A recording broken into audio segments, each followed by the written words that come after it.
Welcome to Chandra maths. So நம்ம October 2025க்கான top 100 current affairs தான் எம்சிக்யூ பாயிண்ட் ஆஃப் வியூவில் நம்ம பார்க்க போகிறோம்.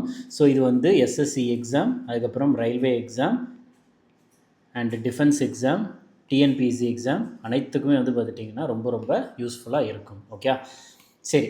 இதில் வந்து பார்த்துட்டிங்கன்னா முதல் கேள்வி என்னென்னா, 2025ஆம் ஆண்டின் தேசிய வனவிலங்கு வாரத்தினுடைய கருப்பொருள் என்ன? நேஷ்னல் வைல்டு லைஃப் வீக் 2025 இருக்குல்ல, ஸோ அதனுடைய கருப்பொருள் வந்து என்ன அப்படின்றது தான் வந்து இதில் கேள்வியாக கேட்டிருக்காங்க. இதற்கான ஆன்சர் வந்து மனித வனவிலங்கு சகவாழ்வு, அதாவது human wildlife coexistence அப்படின்ட்டு சொல்கிறாங்க.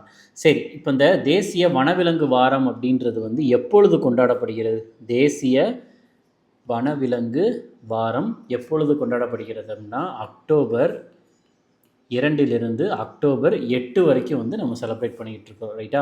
ஸோ ஃபஸ்ட்டு எப்பொழுது செலிப்ரேட் பண்ணுறோன்னா 1957 தான் முதலாக செலிப்ரேட் பண்ணது.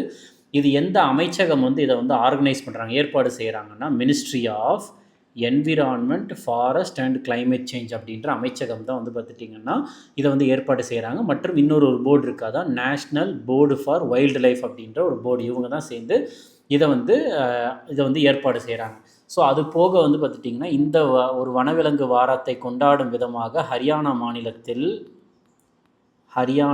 மாநிலத்தில் நமோ வன் அப்படின்ற ஒரு இதுக்கு வந்து பார்த்துட்டிங்கன்னா அடிக்கல் நாட்டியிருக்கிறாங்க. நமோ வன் அப்படின்ற ஒரு இடத்துக்கு அடிக்கல் நாட்டியிருக்கிறாங்க. ஓகே, அடுத்த கேள்வி, யுனெஸ்கோவால் உலக ஆசிரியர் தினம் எப்பொழுது கொண்டாடப்படுகிறது? சரியா, வேர்ல்டு டீச்சர்ஸ் டே வந்து பார்த்துட்டிங்கன்னா யுனெஸ்கோ வந்து எப்பொழுது அறிவிச்சிருக்கிறாங்க அப்படின்றது கேள்வி. இதற்கான ஆன்சர் வந்து அக்டோபர் 5 வந்து என்னது, உலக ஆசிரியர் தினம் அப்படின்றது ஞாபகம் வச்சுக்கோங்க. சரி, வேர்ல்டு டீச்சர்ஸ் டே அக்டோபர் 5 அப்படின்னா அப்போ செப்டம்பர் 5 என்னது, நேஷ்னல் டீச்சர்ஸ்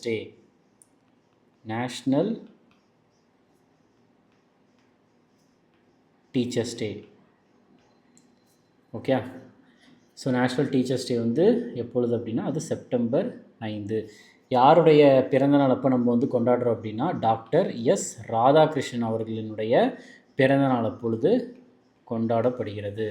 ஓகே, அப்போது தான் இதை கொண்டாடப்படுது.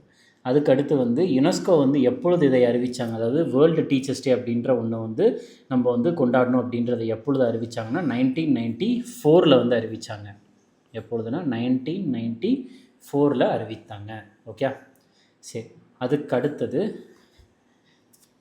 உலக பட்டினி குறியீடு 2025, ரைட்டா? குளோபல் ஹங்கர் இண்டெக்ஸ் 2025 இந்தியாவினுடைய தரவரிசை என்ன அப்படின்றது தான் வந்து இதனுடைய கேள்வியாக இருக்குது. இதற்கான ஆன்சர் வந்து 102.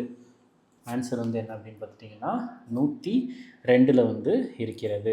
சரியா, இதை வந்து பப்ளிஷ் பண்ணுறது வந்து யார் அப்படின்னா 2 பேர் வந்து பப்ளிஷ் பண்ணுறாங்க. ஓகே, ஸோ அதில் ஒருத்தவங்க வந்து யார் அப்படின்னா அயர்லாந்து நாட்டை சேர்ந்த கன்சர்ன் வேர்ல்டு வைடு அப்படின்ற ஒரு நிறுவனம். கன்சர்ன் வேர்ல்டு வைடு அப்படின்ற ஒரு நிறுவனம் எந்த நாட்டை சேர்ந்தது அப்படின்னா அயர்லாண்டை சேர்ந்த கன்சர்ன் வேர்ல்டு வைட் மற்றும் ஜெர்மனியை சேர்ந்த வெல் தங்கர் ஹெல்ஃப் அப்படின்ற ஒரு நிறுவனம். ஓகே, வெல் தங்கர் ஹெல்ஃப் இது வந்து ஜெர்மனியை சேர்ந்தது. ஓகே, ஸோ இதில் இந்தியாவினுடைய ஸ்கோர் எவ்வளோனா 25.8. இந்தியாவினுடைய ஸ்கோர் இந்த 25.8 அப்படின்றது எந்த ஒரு கேட்டகரியில் போய் சேர்ந்துருக்குது அப்படின்ட்டு பார்க்குறப்ப இது வந்து சீரியஸான கேட்டகரியில் தான் வந்திருக்குது. என்ன கேட்டகரினா அது சீரியஸான கேட்டகரி. ஓகே, அடுத்து இந்தியாவினுடைய 53வது தலைமை நீதிபதி வந்து யார் அப்படின்றது கேள்வி. 53rd chief justice of India, உச்சநீதிமன்ற தலைமை நீதிபதி வந்து யார் அப்படின்னா சூரியகாந்த் அவர்கள். ஓகே, சரி. அதுக்கு அடுத்தது ஸோ இவங்களை வந்து பார்த்துட்டிங்கன்னா அப்பாயிண்ட் பண்ணது வந்து யார் அப்படின்னா பிரசிடெண்ட் ஆஃப் இந்தியா. ஸோ உச்சநீதிமன்ற தலைமை நீதிபதியை வந்து அப்பாயிண்ட் பண்ணுறது யார் அப்படின்னா இந்தியாவினுடைய குடியரசுத் தலைவர் தான் வந்து அப்பாயிண்ட் பண்ணுவாங்க. Okay, president. ஸோ இது ரொம்ப முக்கியம். இது எந்த ஆர்டிக்கலில் குறிப்பிடப்பட்டிருக்குன்னா ஆர்டிக்கல் 124 கிளாஸ் 2 குறிப்பிடப்பட்டிருக்கு. 124 கிளாஸ் 2 குறிப்பிடப்பட்டிருக்குது. ஓகே, எப்பொழுதுமே உச்சநீதிமன்ற தலைமை நீதிபதியாக யார் வருவாங்கன்னா அதே உச்சநீதிமன்றத்தில் வந்து மூத்த நீதிபதியாக ஒருத்தர் இருப்பார். அவங்க தான் வந்து அடுத்த உச்சநீதிமன்ற நீதிபதியாக வருவாங்க. ஓகே, ஸோ இதில் ஜஸ்ட் சூரியகாந்த் அவர்கள் வந்து எந்த மாநிலத்தை சேர்ந்தவர் அப்படின்னு பார்த்துட்டிங்கன்னா ஹரியானாவை சேர்ந்தவர். ஓகே, அடுத்தது உலகின் மிக உயரமான வாகன போக்குவரத்து சாலை மிக்லா கணவாயில் எங்கு அமைக்கப்பட்டது அப்படின்றது கேள்வி. உலகத்திலேயே மிக உயரமான வாகன போக்குவரத்து சாலை மிக்லா கணவாய், மிக்லா பாஸ், அது வந்து எங்கே இருக்குது அப்படின்றது கேள்வி. இதற்கான ஆன்சர் வந்து பார்த்துட்டிங்கன்னா லடாக்கில் இருக்குது. ஓகே, ஸோ இது வேர்ல்ட்ஸ் ஹையஸ்ட்டு சொல்லியிருக்கிறாங்கல்ல, எவ்வளோ மேலே அப்படின்னா கிட்டத்தட்ட 19,400 அடிக்கு மேலே வந்து இருக்குது. ஓகே, ஸோ உலகத்திலே ஹையஸ்ட். அப்போ வந்து இதுக்கு முன்னாடி எது இருந்துச்சு அப்படின்னு பார்த்துட்டிங்கன்னா, அதாவது இதுக்கு முன்னாடி இருக்கலே ரொம்ப மிகப்பெரிய ஒரு கணவாயாக உம்லிங்லா கணவாய்னு ஒன்று இருந்துச்சு. உம்லிங்லா அப்படின்ற ஒரு கணவாய் வந்து 19,024 அடிக்கு மேலே வந்து இந்த கணவாய் வந்து அமைந்திருந்துச்சு. ஓகே, ஸோ இது வந்து ஞாபகம் வச்சுக்கோங்க.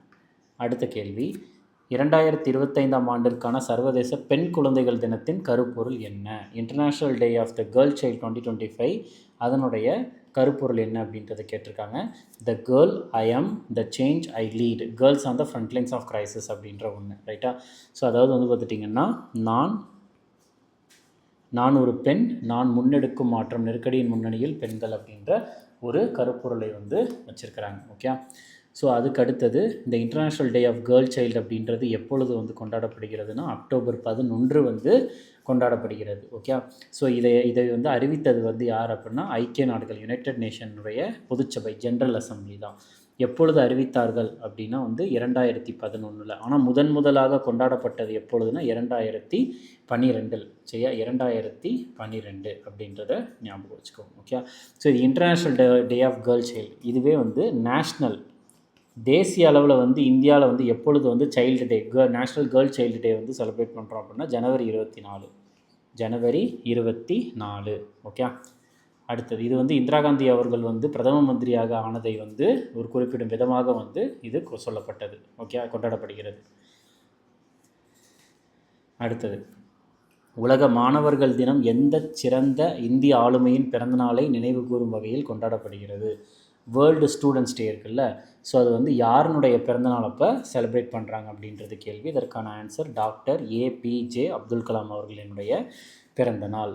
ஓகே, ஸோ இது எப்பொழுது அப்படின்னா அக்டோபர் 15.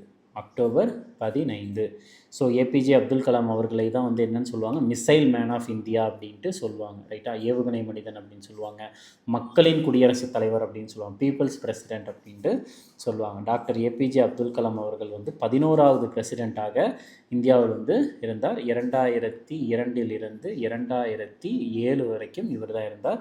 ஸோ இவருக்கு இந்திய அரசாங்கம் மிக உயரிய விருதான பாரத ரத்ன விருதை வந்து 1997 வந்து வழங்கியது.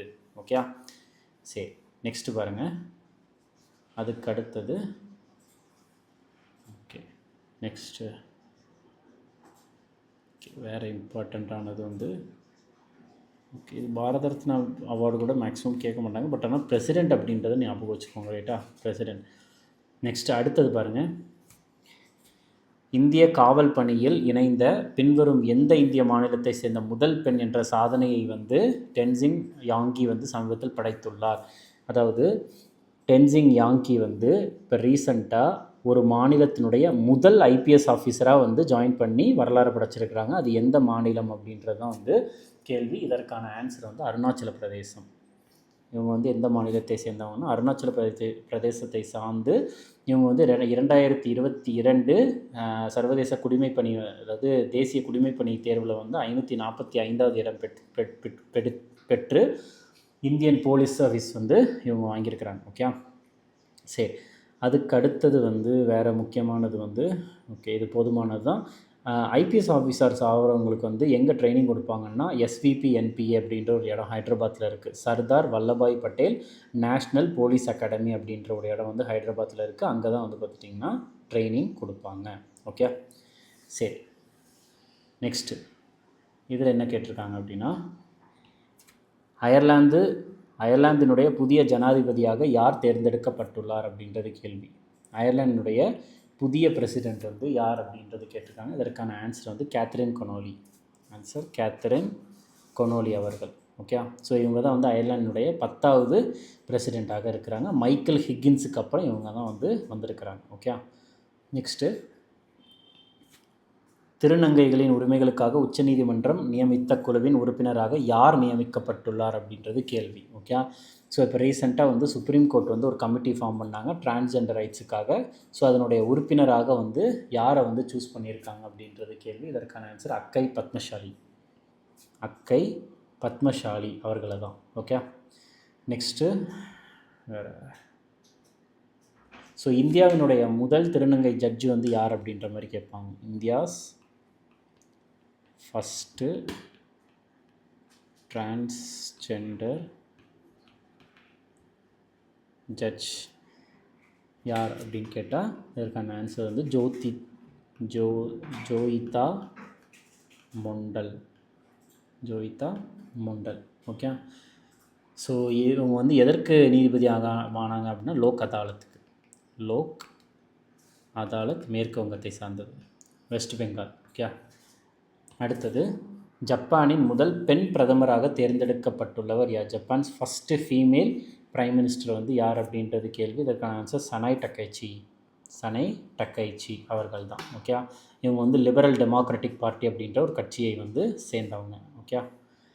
அடுத்தது, தேசிய மாணவர் படையின் 35வது தலைமை இயக்குநராக பொறுப்பேற்றவர் யார்? 35th director general of NCC யார் அப்படின்னு பார்த்துட்டிங்கன்னா இதற்கான answer lieutenant general Virendra woods அவர்கள். ஸோ இந்த NCCயை பொறுத்த வரைக்கும் NCC எப்பொழுது உருவாக்கப்பட்டதுன்னா 1948 உருவாக்கப்பட்டது. இந்த NCCயினுடைய மோட்டோ என்னென்னா யூனிட்டி அண்ட் டிசிப்ளின் அப்படின்ற மோட்டோ தான். ஓகே. நெக்ஸ்ட்டு, யுனெஸ்கோவினுடைய புதிய தலைமை இயக்குனர் வந்து யார் அப்படின்றது கேள்வி. New director general of UNESCO. So இது யார் அப்படின்னு பார்த்துட்டிங்கன்னா காலித் எல் எனானி அவர்கள் தான். ஓகே. சரி, நம்ம யுனெஸ்கோவை பொறுத்த வரைக்கும் யுனெஸ்கோ வந்து எப்பொழுது உருவாக்கப்பட்டது அப்படின்னா நவம்பர் 16, 1948 வந்து உருவாக்கப்பட்டது. 1945 வந்து இதை உருவாக்கியிருக்கிறாங்க. அதுபோக யுனெஸ்கோவினுடைய தலைமையகம் எங்கே இருக்குது அப்படின்னா பாரிஸில் இருக்குது. பாரிஸ் எங்கே இருக்குது? France. Okay. So Khalid El எனானிக்கு முன்னாடி இருந்தது யார் அப்படின்னா ஆட்ரே அசோலைக்கு அடுத்து தான் வந்து யார் வந்திருக்கிறாங்க? காலித் எல் எனானி அவர்கள் வந்திருக்கிறாங்க. ஓகே. அடுத்த கேள்வி, they will shoot you madam my life through conflict அப்படின்ற ஒரு நினைவு குறிப்பு, சரியா? அந்த நினைவு குறிப்பு ஆசிரியர் யார் அப்படின்றது கேள்வி. They will shoot you madam my life through conflict அப்படின்ற ஒரு புத்தகத்தினுடைய ஆசிரியர் வந்து யார் அப்படின்னா ஹரிந்தர் பவேஜா அவர்கள். ஓகே. ஸோ இவங்க தான் வந்து இன்னொரு புக் எழுதியிருக்காங்க. ஹரிந்தர் பவேஜா இன்னொரு புக் எழுதியிருக்காங்க. அதுதான் வந்து a soldier's diary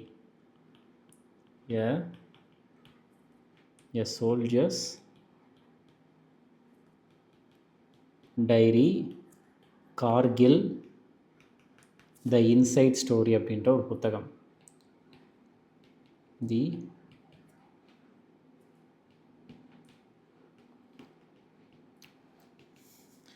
okay.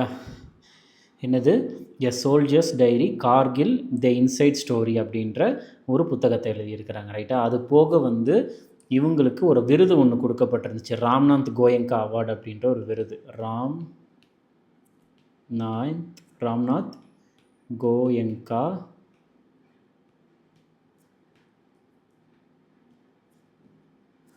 Goenka award இவர்களுக்கு வழங்கப்பட்டது. ஓகே. அடுத்தது, ரெடி ரெலவெண்ட் அண்ட் ரிசர்ஜென்ட் 2 அப்படின்ற நூலினுடைய ஆசிரியர் யார் அப்படின்றது வந்து கேள்வி. இதற்கான ஆன்சர் ஜென்ரல் அனில் சௌஹான் அவர்கள். ஓகே. ஜென்ரல் அனில் சௌஹான் அவர்கள் தான் வந்து இந்தியாவினுடைய 2வது சீஃப் ஆஃப் டிஃபென்ஸ் ஸ்டாஃப் அப்படின்ட்டு சொல்லுவாங்க. ஓகே. அடுத்தது, ஸோ அப்போ வந்து முதல் சீஃப் ஆஃப் டிஃபென்ஸ் ஸ்டாஃப் அப்படின்ட்டு எக்ஸாமில் கேட்பாங்க. யார் அப்படின்னு பார்த்துட்டிங்கன்னா ஜென்ரல் பிபின் ராவத் அவர்கள். ஜெனரல் பிபின் ராவத் அவர்கள். அடுத்த book civil military fusion as a metric of national power and comprehensive security. சரியா, அதாவது தேசிய சக்தி மற்றும் விரிவான பாதுகாப்பின் அளவுகோலாக குடிமை இராணுவ ஒருங்கிணைப்பு. மெயினாக வந்து புக்ஸ் அண்ட் ஆத்தர்ஸ் படிக்கிறப்ப இங்கிலீஷ்லேயே படிச்சுக்கோங்க. சரியா, civil military fusion as a metric of national power and comprehensive security. இந்த புத்தகத்தினுடைய ஆசிரியர் வந்து யார் அப்படின்றது கேள்வி. இதற்கான ஆன்சர் வந்து lieutenant general Raj Shukla, retire ஆனவர். ரைட்டா, லெஃப்டினன்ட் ஜெனரல் ராஜ் சுக்லா அவர்கள். ஓகே, அடுத்தது இந்த புத்தகத்தை வெளியிட்டது யார் அப்படின்னா இந்தியாவினுடைய பாதுகாப்புத்துறை அமைச்சர் ராஜ்நாத் சிங் அவர்கள் தான் வெளியிட்டார். ஓகே, சரி, நெக்ஸ்ட்டு. ஸோ இதில் என்ன கேட்டிருக்காங்க அப்படின்றத பாருங்கள். இதுவுமே புக் அண்ட் ஆத்தர் தான். அதாவது மோடியின் பணி. ரைட்டா, மோடிஸ் மிஷன் அப்படின்ற ஒரு புத்தகத்தினுடைய ஆத்தர் வந்து யார் அப்படின்றது கேள்வி. இதற்கான ஆன்சர் வந்து பிரிஜேஷ் தேசாய். சரியா, மோடிஸ் மிஷன். ஸோ மோடிஸ் மிஷனை பொறுத்த வரைக்கும் இதற்கான ஆன்சர் வந்து பிரிஜேஷ் தேசாய் அவர்கள். ஓகே, சரி, next. So Brijesh Desai. So இது வந்து போதுமானது தான். அதுக்கு அடுத்தது பாருங்கள். சமீபத்தில் காலமான கே மாதங்கி ராமகிருஷ்ணன் எந்த துறையில் ஆற்றிய பங்களிப்பிற்காக 2022ஆம் ஆண்டில் பத்மஸ்ரீ விருது பெற்றார்? கே மாதங்கி ராமகிருஷ்ணன் 2002 பத்மஸ்ரீ விருது கொடுத்துருக்குறாங்க. அவங்க வந்து எந்த துறையை சார்ந்தவங்க அப்படின்றதான் வந்து இதனுடைய கேள்வியாக இருக்குது. ஸோ இதற்கான ஆன்சர் வந்து மெடிசன். ரைட்டா, இவங்க வந்து ஒரு பிளாஸ்டிக் சர்ஜன். ரைட்டா, இவங்க பிளாஸ்டிக் சர்ஜன். ஸோ இவங்க தான் சென்னையில் வந்து இருக்கக்கூடிய கீழ்பாக் மெடிக்கல் காலேஜில் பேர்ன்ஸ் டிபார்ட்மெண்ட்னுடைய, அதாவது இந்த தீயின் மூலியமாக வந்து உடம்பில் வந்து பார்த்துட்டிங்கன்னா தீக்காயங்களோட வந்திருப்பாங்கல்ல, ஸோ அந்த டிபார்ட்மெண்ட்டுக்கு வந்து பார்த்துட்டிங்கன்னா அதில் வந்து சிகிச்சை பெறுவாங்க. அந்த டிபார்ட்மெண்ட்டுடைய ஹெட்டாக இருந்தவங்க. ஓகே, அடுத்தது. ஸோ பத்ம விருதுகளை பொறுத்த வரைக்கும் பத்மஸ்ரீ, பத்ம விபூஷன், பத்மபூஷன் என்னும் விருதுகள்லாம் இருக்குது. அதில் பத்மா விருதுகள் அப்படின்றது வந்து எப்பொழுது அறிமுகப்படுத்தப்பட்டதுன்னா 1954. எப்பொழுது இதை அனௌன்ஸ் பண்ணுவாங்கன்னா ரிப்பப்ளிக் டே அன்னைக்கு அனௌன்ஸ் பண்ணுவாங்க. ஓகே, அடுத்து சமீபத்தில் காலமான டேனியல் நரோட்ஸ்கி. சரியா, டேனியல் நரோட்ஸ்கி அவங்க எந்த துறையை சார்ந்தவங்க அப்படின்றது கேள்வி. இவர் வந்து ஃபேமஸான செஸ் பிளேயர். ஓகே, செஸ்ஸை நிர்வகிப்பதற்காக சர்வதேச அளவில் ஒரு அமைப்பு இருக்குது, இன்டர்நேஷ்னல் செஸ் ஃபெடரேஷன். அதை வந்து ஃபிடே அப்படின்ட்டு சொல்லுவாங்க, இன்டர்நேஷ்னல் செஸ் ஃபெடரேஷன். அதனுடைய தற்போதைய பிரசிடெண்ட்டாக, தலைவராக யார் இருக்காங்கன்னா அர்காடி டுவோர்கோவிச். ஸோ இவர் தான் வந்து பிரசிடெண்ட்டாக இருக்கார். இது எப்பொழுது உருவாக்கப்பட்டதுன்னு 1924 உருவாக்கப்பட்டது. இதனுடைய தலைமையகம் எங்கே இருக்குன்னா லசானேல இருக்குது. லசானேல இருக்குது. அடுத்தது சமீபத்தில் காலமான ஏக்நாத் வசந்த் சிட்னிஸ். யார்? ஏக்நாத் வசந்த் சிட்னிஸ். ஸோ இவருக்கு வந்து 1985ஆம் ஆண்டு பத்மபூஷன் விருது கொடுத்தாங்க. எந்த துறையை சார்ந்தவர் அப்படின்றது தான் வந்து இதில் கேள்வி. இதற்கான ஆன்சர் வந்து அறிவியல் மற்றும் பொறியியல் துறையை சார்ந்தவர். ரைட்டா, இவர் வந்து இஸ்ரோவில் வந்து சேர்ந்து வேலை பார்த்தவர். அதாவது விக்ரம் சாராபாய் இஸ்ரோ, அதாவது இந்தியாவினுடைய ஸ்பேஸ் ப்ரோக்ராமினுடைய தந்தையாக கருதப்படும் விக்ரம் சாராபாய் கூட சேர்ந்து வேலை பார்த்தவர் தான் இவர். இஸ்ரோவை சேர்ந்தவர். ஓகே, இஸ்ரோவில் வேலை பார்த்தவர். ஸோ இஸ்ரோவில் வேலை பார்த்தவர். ஓகே, ஸோ இஸ்ரோவை பொறுத்த வரைக்கும் இது உருவாக்கப்பட்டது 1969. எப்பொழுதுனா ஆகஸ்ட் 15. ஓகே, இதனுடைய தலைமையகம் எங்கே இருக்குன்னா பெங்களூரில் இருக்குது. இதனுடைய தற்போதைய தலைவர் யார் அப்படின்றத வந்து நீங்கள் கமெண்ட் பண்ணுங்கள். ஓகே, இஸ்ரோவினுடைய இப்போ இருக்கக்கூடிய தலைவர் வந்து யார் அப்படின்றது கேள்வி. ஓகே, கமெண்ட் பண்ணுங்கள். நெக்ஸ்ட்டு அடுத்தது என்ன கேட்டிருக்கிறாங்க அப்படின்னா சமீபத்தில் காலமான பண்டிட் சன்னுலால் மிஸ்ரா. சரியா, பேர் என்ன? சன்னுலால் மிஸ்ரா அவர்கள் வந்து அவர் வந்து சமீபத்தில் வந்து இறந்து போனார். அவர் வந்து எந்த கரானாவை சேர்ந்தவர் அப்படின்றது கேள்வி. கரானா அப்படின்றது வந்து இசைத்துறை, அதுக்கப்புறம் நடனத்துறை, இதிலெல்லாம் வந்து பார்த்துட்டிங்கன்னா நிறைய பேர் நிறைய கரானாவை சேர்ந்தவங்களாக இருப்பாங்க. கரானா அப்படின்றது ஒரு பள்ளி, ஒரு ஸ்கூல் மாதிரி. ரைட்டா, ஸோ இவர் வந்து எந்த கரானாவை சேர்ந்தவர் அப்படின்றது தான் வந்து இதில் கேள்வியாக கேட்டிருக்காங்க. அதற்கான ஆன்சர் வந்து பனாரஸ் கரானா. அதுக்கான ஆன்சர் வந்து பார்த்துட்டிங்கன்னா பனாரஸ் கரானா. ஸோ பண்டிட் சன்னுலால் மிஸ்ரா வந்து எதை வாசிக்கிறவரில் ரொம்ப ரொம்ப ஃபேமஸ் ஆனவர் அப்படின்னா தும்ரி இசை மற்றும் தாத்ரா இசை கூட தொடர்புடையவர். ஓகே, இவருக்கு 2020ஆம் ஆண்டு இந்திய அரசாங்கம் பத்ம விபூஷன் விருது வந்து வழங்கியிருக்கிறாங்க. ஓகே, பனாரஸ் கரானாவை பொறுத்த வரைக்கும் இதை வந்து தோற்றுவித்தவர் யார் அப்படின்னா பண்டிட் ராம் சாஹாய். பண்டிட் ராம் சாஹாய் அவர் தான் வந்து இதை தோற்றுவித்தவர். ஓகே, அடுத்து நான் ஆல்ரெடி சொன்ன பத்மா விருதுகளை பொறுத்த வரைக்கும் உருவாக்கப்பட்டது எப்பொழுது 1954. அடுத்து சமீபத்தில் காலமான ரவி நாயக் வந்து எந்த மாநிலத்தின் முன்னாள் முதலமைச்சராக இருந்தவர்? சரியா, ரவி நாயக் வந்து எந்த மாநிலத்தினுடைய முன்னாள் முதலமைச்சராக இருந்தவர் அப்படின்றது தான் கேள்வி. ஸோ இதற்கான ஆன்சர் வந்து பார்த்துட்டிங்கன்னா கோவா. இதற்கான ஆன்சர் வந்து கோவா. சரி, ஸோ அதுக்கப்புறம் வந்து பாருங்கள், கோவாவை பொறுத்த வரைக்கும் கோவாவினுடைய தலைநகரம் எது? கேபிட்டல் பனாஜி. கோவாவினுடைய தலைநகரம் வந்து பனாஜி. ஓகே, ஸோ இது இம்பார்ட்டண்ட்டு. ஸோ கோவாவுக்கான அதாவது கோவா இருக்குது இல்லை, கோவாவுக்கு வந்து எந்த ஹைகோர்ட், கோவா வந்து எந்த ஹைகோர்ட் ஜூரிஸ்டிக்ஷனுக்கு கீழே வருகிறது அப்படின்றத வந்து நிறைய டைம் வந்து கொஸ்டின் கேட்டிருக்காங்க. அதாவது கோவா இருக்குல்ல, ஸோ கோவா எந்த ஜூரிஸ்டிக்ஷனுக்கு கீழே வருகிறது அப்படின்ற மாதிரி கொஸ்டின்ஸ் கேட்டிருக்காங்க. இதற்கான ஆன்சர் வந்து மும்பை ஹைகோர்ட். எந்த ஹைகோர்ட்னா அது இல்லை பாம்பே ஹைகோர்ட் அப்படின்னு சொல்லலாம். பாம்பே ஹைகோர்ட் ஜூரிஸ்டிக்ஷனுக்கு கீழே வருது. அடுத்து கோவாவினுடைய லிபரேஷன் டே அப்படின்ட்டு எப்போ செலிப்ரேட் பண்ணுவாங்க அப்படின்னா 1961 டிசம்பர் 1961 ரைட்டா. அதுதான் கோவா லிபரேஷன் டேன்னு சொல்லுவாங்க. போர்ச்சுகீஸ் கிட்ட இருந்து கோவா வந்து இந்தியா பக்கம் வந்துச்சு. ஓகே, அடுத்து சமீபத்தில் காலமான பியூஷ் பாண்டே. சரியா, பியூஷ் பாண்டே அவங்க வந்து பத்மஸ்ரீ விருது வாங்கியிருக்கிறாங்க. அவர் வந்து எந்த துறையில் வந்து பத்மஸ்ரீ விருது பெற்ற முதல் இந்திய தொழில்துறை நிபுணர் அப்படின்றது வந்து கேள்வியாக கேட்டிருக்கிறாங்க. ரைட்டா. ஸோ இவர் வந்து எந்த துறையை சேர்ந்தவங்க அப்படின்னா விளம்பரத்துறை. ரைட்டா, அட்வர்டைஸிங் அப்படின்றது ஞாபகம் வச்சுக்கோங்க. ரைட்டா, அட்வர்டைஸிங். நெக்ஸ்ட்டு ராஷ்ட்ரிய விக்யான் புரஸ்கார் 2025 கீழ் விக்யான் ரத்னா விருதை வென்றது யார்? ராஷ்ட்ரிய விக்யான் புரஸ்கார் 2025 வந்து விக்யான் ரத்னா விருது வந்து யார் வந்து வாங்கியிருக்கிறாங்க அப்படின்றத வந்து கேள்வி. இதற்கான ஆன்சர் ஜெயந்த் விஷ்ணு நர்லிக்கர்.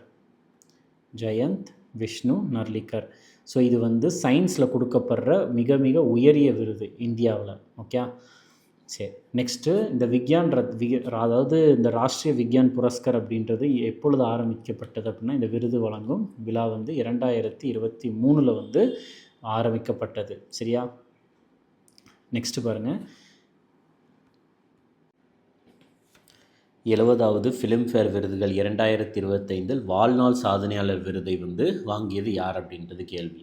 ஸோ 2025 அவார்ட்ஸில் வந்து அதாவது 70th ஃபிலிம்ஃபேர் அவார்ட்ஸில் லைஃப் டைம் அச்சீவ்மெண்ட் அவார்டு வந்து யாருக்கு வழங்கியிருக்கிறாங்க அப்படின்னா ஜீனத் அமான் மற்றும் ஷியாம் பெனகலுக்கு வழங்கியிருக்கிறாங்க. ஓகே, ஸோ இந்த இதில் இந்த lifetime achievement award first வந்து இந்த ஃபிலிம்ஃபேர் அவார்ட்ஸ் அப்படின்ற ஒன்று வந்து எப்பொழுது வந்து ஆரம்பிக்கப்பட்டது அப்படின்னா 1954, அதாவது பத்ம விருதுகள் ஆரம்பிக்கப்பட்ட அதே வருஷத்தில் தான். ஓகே, ஸோ இதில் ஃபஸ்ட்டு பெஸ்ட்டு ஃபிலிம் வின்னர் வந்து எது அப்படின்னு பார்த்துட்டிங்கன்னா தோ பேகா ஜமீன் அப்படின்ற ஒரு படம் தான். Okay, first best film winner. இதில் இந்த லைஃப் டைம் அச்சீவ்மெண்ட் அவார்டு முதலாக வந்து எப்பொழுது வழங்கப்பட்டதுன்னா 1991. இதில் முதலாக 1991 வாங்கியது யார் அப்படின்னா அமிதாப் பச்சன். ஓகே, அமிதாப் பச்சன்.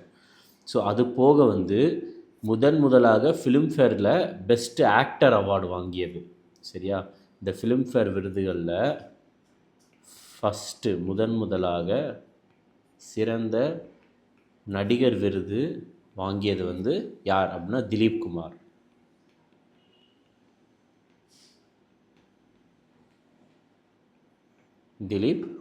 ஓகே, தாக் அப்படின்ற ஒரு படத்துக்காக தாக். ஓகே, அடுத்த கேள்வி, இந்திய வம்சாவளி வரலாற்றாசிரியர் சுனில் அம்ரித் எழுதிய எந்த நூல் வந்து 2025ஆம் ஆண்டிற்கான பிரிட்டிஷ் அகாடமி புத்தக பரிசை வென்றது? ஸோ சுனில் அம்ரித் ரைட்டா, இவர் வந்து ஒரு வரலாற்றாளர், இந்திய வம்சாவளியை சேர்ந்தவர். இவர் வந்து பார்த்துட்டிங்கன்னா ஒரு புக் ஒன்று எழுதியிருக்கிறாரு. அந்த புத்தகம் 2025 பிரிட்டிஷ் அகாடமி புக் ப்ரைஸை வந்து வென்றிருக்கு. அந்த புக்கோடைய பெயர் வந்து என்ன அப்படின்றது வந்து இதில் கேள்வி கேட்டிருக்காங்க. அதற்கான answer the burning earth and environmental history of last 500 years ரைட்டா, எரியும் பூமி கடந்த 500 ஆண்டுகளின் சுற்றுச்சூழல் வரலாறு அப்படின்ற ஒரு புத்தகம். ஓகே, ஸோ இந்த பிரிட்டிஷ் அகாடமி புக் ப்ரைஸ் அப்படின்ற ஒன்று இருக்குல்ல, இது எப்பொழுது வந்து ஆரம்பிக்கப்பட்டது அப்படின்னா 2013 வந்து ஆரம்பிக்கப்பட்டது. ஸோ இந்த பிரிட்டிஷ் புக் அகாடமி ப்ரைஸுக்கு வந்து முதல்ல வந்து வேற ஒரு பெயர் தான் வந்து இருந்துச்சு. என்ன பெயர் அப்படின்னா நாயஃப் அல் ரோதான் ப்ரைஸ் அப்படின்ற ஒன்று. நாயஃப் அல் ரோதான் ப்ரைஸ் அப்படின்ற ஒரு பெயர் தான் இருந்துச்சு. இப்போ தான் வந்து பேரை வந்து மாற்றிருக்கிறாங்க. ஓகே, சரி. அடுத்தது மரியா கொரினா மச்சோடோ எந்த பணிக்காக 2025ஆம் ஆண்டின் நோபல் அமைதி பரிசை வென்றார் அப்படின்றது கேள்வி. மரியா கொரினோ மச்சாடோ, ஸோ இவங்களுக்கு 2025க்கான நோபல் அமைதிக்கான நோபல் விருது கொடுத்துருக்காங்க. எந்த பணிக்காக அப்படின்றது இதனுடைய கேள்வியாக இருக்குது. இது வந்து பார்த்துட்டிங்கன்னா வெனிசுலாவில் ஜனநாயக உரிமைகள் மற்றும் அமைதியான ஆட்சி மாற்றத்தை முன்னெடுத்ததற்காக இவங்களுக்கு வந்து கொடுத்துருக்காங்க. ஓகே, ஸோ அது போக வந்து ஒரு சில இம்பார்ட்டன்ட் பாயிண்ட்ஸ் அப்படின்ட்டு நம்ம பார்க்குறப்ப இதில் இந்த நோபல் அமைதிக்கான நோபல் விருது இருக்குல்ல, இந்த விருதை மட்டும்தான் வந்து எந்த நாடு வழங்குகிறது அப்படின்னா நார்வே. மற்றதெல்லாம் ஸ்வீடன் தான் வந்து கொடுக்கும். அமைதிக்கான நோபல் விருது மட்டும் நார்வே. மற்றதெல்லாம் அங்கே எழுதுகிற ரிமைனிங் மற்ற நம்ம நோபல் விருதுகள் எல்லாம் எந்த நாடு கொடுக்கும் அப்படின்னா ஸ்வீடன். அமைதிக்கான நோபல் விருது மட்டும் யார் கொடுப்பாங்கன்னா நார்வே கொடுப்பாங்க. அது போக ஃபஸ்ட்டு இந்தியன் எதுக்கு நோபல் விருது, நோபல் ப்ரைஸ் வாங்கிய முதல் இந்தியன் வந்து யார் அப்படின்னு பார்த்துட்டிங்கன்னா மதர் தெரேசா அவர்கள். ரைட்டா, அதுக்கு அடுத்தது ஸோ முதலாக வந்து எப்பொழுது ஃபஸ்ட்டு முதலாக நோபல் ப்ரைஸ் வந்து எப்பொழுது வழங்கப்பட்டது அப்படின்னா 1901 வந்து வழங்கப்பட்டது. இதில் யார் வாங்கினாங்க அப்படின்னா ஹென்றி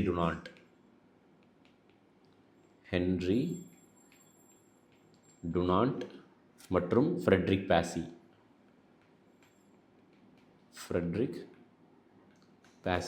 இவங்க தான் வந்து வாங்கினாங்க. அடுத்தது உலக உணவு பரிசு அறக்கட்டளையால் 2025ஆம் ஆண்டின் சிறந்த வேளாண் உணவு முன்னோடிகளில் ஒருவராக அங்கீகரிக்கப்பட்டவர் யார்? வேர்ல்டு ஃபுட் ப்ரைஸ் ஃபவுண்டேஷன் வந்து 2025 டாப் அக்ரி ஃபுட் பியானிஸில் வந்து யாரை வந்து ரெக்கக்னைஸ் பண்ணியிருக்கிறாங்க அப்படின்றது வந்து பியானியர் அப்படின்னா முன்னோடி. ஸோ யாரை ரெக்கக்னைஸ் பண்ணியிருக்காங்க அப்படின்றது தான் வந்து கேள்வி. இதற்கான ஆன்சர் வந்து சஞ்சீவ் கபூர். ஓகே, ஸோ இந்த வேர்ல்டு ஃபுட்டு ப்ரைஸ் அப்படின்ற ஒன்று இருக்குல்ல, வேர்ல்டு ஃபுட்டு ப்ரைஸ்.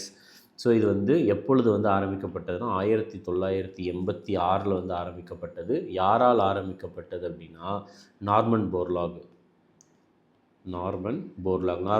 தான் என்னென்னு சொல்லுவாங்க, உலக அளவில் பசுமை புரட்சியின் தந்தை அப்படின்ட்டு சொல்லுவாங்க. உலக அளவில் பசுமை புரட்சியின் தந்தை.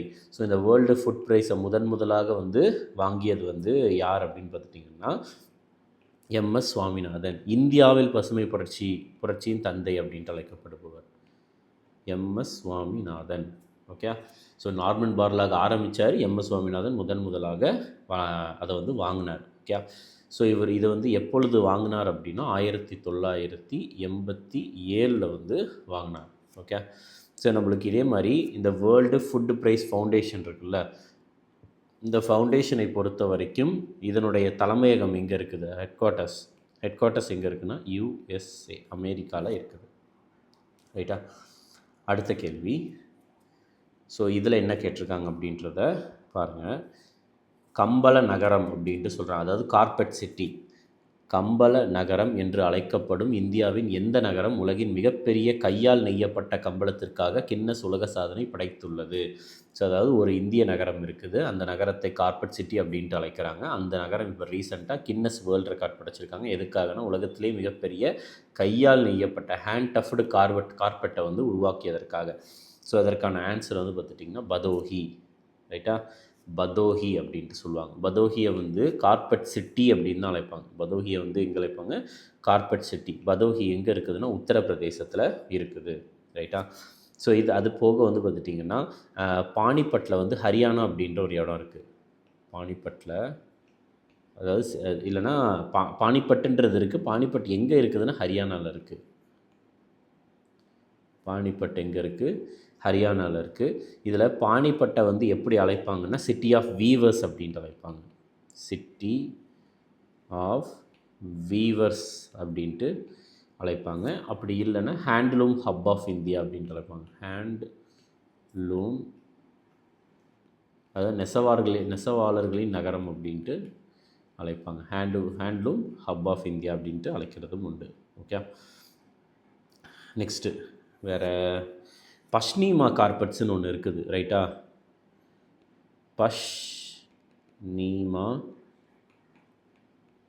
கார்பெட்ஸ். இந்த பஷ்னீமா கார்பெட்ஸ் வந்து எந்த இடத்தை சார்ந்தது அப்படின்னா காஷ்மீரை சார்ந்தது. அடுத்தது, அதாவது மிஸ்ஸஸ் யூனிவர்ஸ், திருமதி பிரபஞ்சம் அப்படின்ட்டு சொல்கிறாங்க. பட் ஆனால் வந்து மிஸ்ஸஸ் யூனிவர்ஸ் 2025 தான் சரியாக இருக்கும். ஓகே, ஸோ ஏன்னா தமிழில் நம்ம வந்து ஒரு விஷயத்தையும் நம்ம படிக்கிறப்போ வந்து அது குழப்பக்கூடிய வாய்ப்புகள் நிறையவே இருக்குது. ஸோ ஒரு சில விஷயத்தை இங்கிலீஷ்லேயே படிச்சுக்கலாம். ஓகே, மிஸ்ஸஸ் யூனிவர்ஸ் 2025 பட்டத்தை வென்றது யார் அப்படின்றது கேள்வி. இதற்கான ஆன்சர் ஷெர்ரி சிங். இதற்கான ஆன்சர் வந்து பார்த்துட்டிங்கன்னா ஷெர்ரி சிங். சரி, இதில் ஆப்ஷனில் பார்த்திங்கன்னா ஹர்னாஸ் சந்து இருக்கிறாங்கல்ல. ஸோ ஹர்னாஸ் சந்து வந்து இந்தியாவை சேர்ந்தவங்க தான். இவங்க வந்து 2021 வந்து மிஸ்ஸஸ் யூனிவர்ஸ் வந்து ஜெயித்தவங்க. அதுக்கப்புறம் வந்து ஃபஸ்ட்டு இந்தியன் இந்த மிஸ்ஸஸ் யூனிவர்ஸ் தான் நம்மளுக்கு. இது வந்து மிஸ் யூனிவர்ஸ். ஹர்னாஸ் சந்து வந்து இது வந்து மிஸ்ஸஸ் யூனிவர்ஸு. பட் ஆனால் கொஸ்டினில் வந்து இது ஹர்னாஸ் சந்து வந்து மிஸ்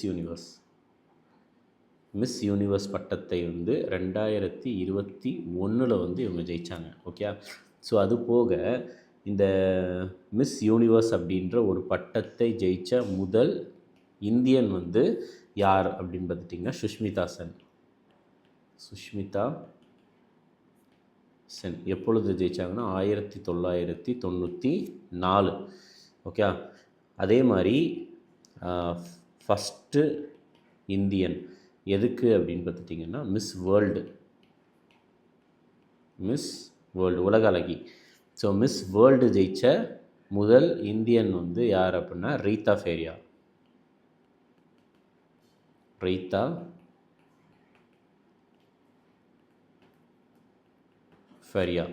ஓகே, எப்பொழுதுனா 1966 வந்து ஜெயித்தாங்க. 1966. நெக்ஸ்ட்டு அடுத்த கேள்வி, 2025 ஆண்டிற்கான சாஸ்திரா ராமானுஜன் பரிசு யாருக்கு வழங்கப்பட்டது? 2025 சாஸ்திரா ராமானுஜன் ப்ரைஸ் வந்து யாருக்கு கொடுத்துருக்காங்க அப்படின்றது தான் வந்து கேள்வி. இதற்கான ஆன்சர் வந்து டாக்டர் அலெக்சாண்டர் ஸ்மித். ரைட்டா? டாக்டர் அலெக்சாண்டர் ஸ்மித் அவர்களுக்கு தான் வழங்கப்பட்டது. ஸோ இந்த ப்ரைஸை வந்து யாருக்கு கொடுப்பாங்க அப்படின்னா 32 வயசுக்கு கீழே கம்மியாக இருக்கணும். ரைட்டா? ஏஜ் வந்து பார்த்துட்டிங்கன்னா 32 வயசுக்கு கீழே கம்மியாக இருக்கிறவங்களுக்கு தான் இந்த ஒரு விருதை வந்து வழங்குவாங்க. ஓகே, ஏன் வந்து 32 வயசுக்கு கீழே அப்படின்னா அப்போ தான் வந்து டாக்டர் ராமானுஜன் வந்து இறந்து போனார். ரைட்டா? ஸ்ரீனிவாச ராமானுஜம் அப்படின்ட்டு சொல்லுவாங்க. ஸோ ஸ்ரீனிவாச ராமானுஜன் வந்து இறந்து போன வயது வந்து அதை தான் வந்து சொல்கிறாங்க. ஓகே, 32 வயசுக்கு கீழே இருக்கணும். ஸோ அதே மாதிரி வந்து ராமானுஜன், ஸ்ரீனிவாச ராமானுஜன், அதாவது ஸ்ரீனிவாச ராமானுஜன் அவர்களினுடைய பிறந்தநாள், பிறந்தநாள் வந்து எப்பொழுதுன்னா டிசம்பர் 22. அந்த டிசம்பர் 22 தான் வந்து தேசிய கணித நாளாக செலிப்ரேட் பண்ணுறோம். நேஷ்னல்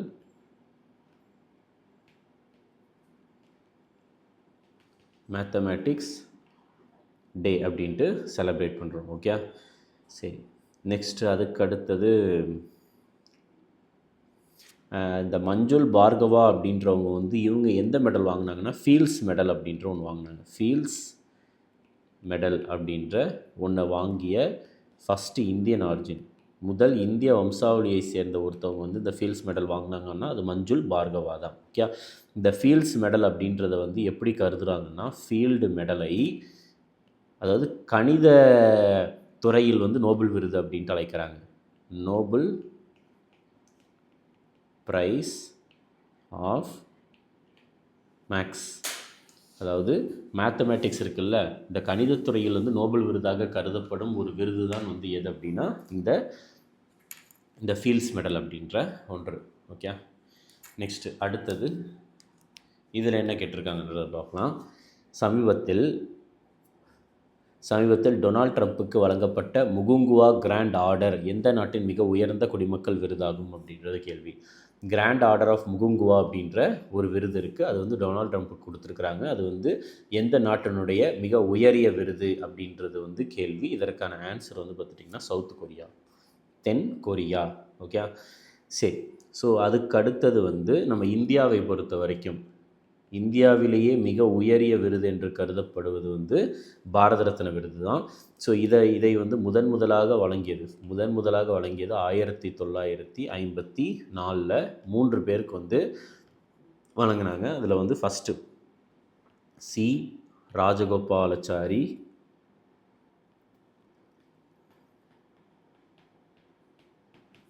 அதுக்கடுத்து எஸ் ராதாகிருஷ்ணன்,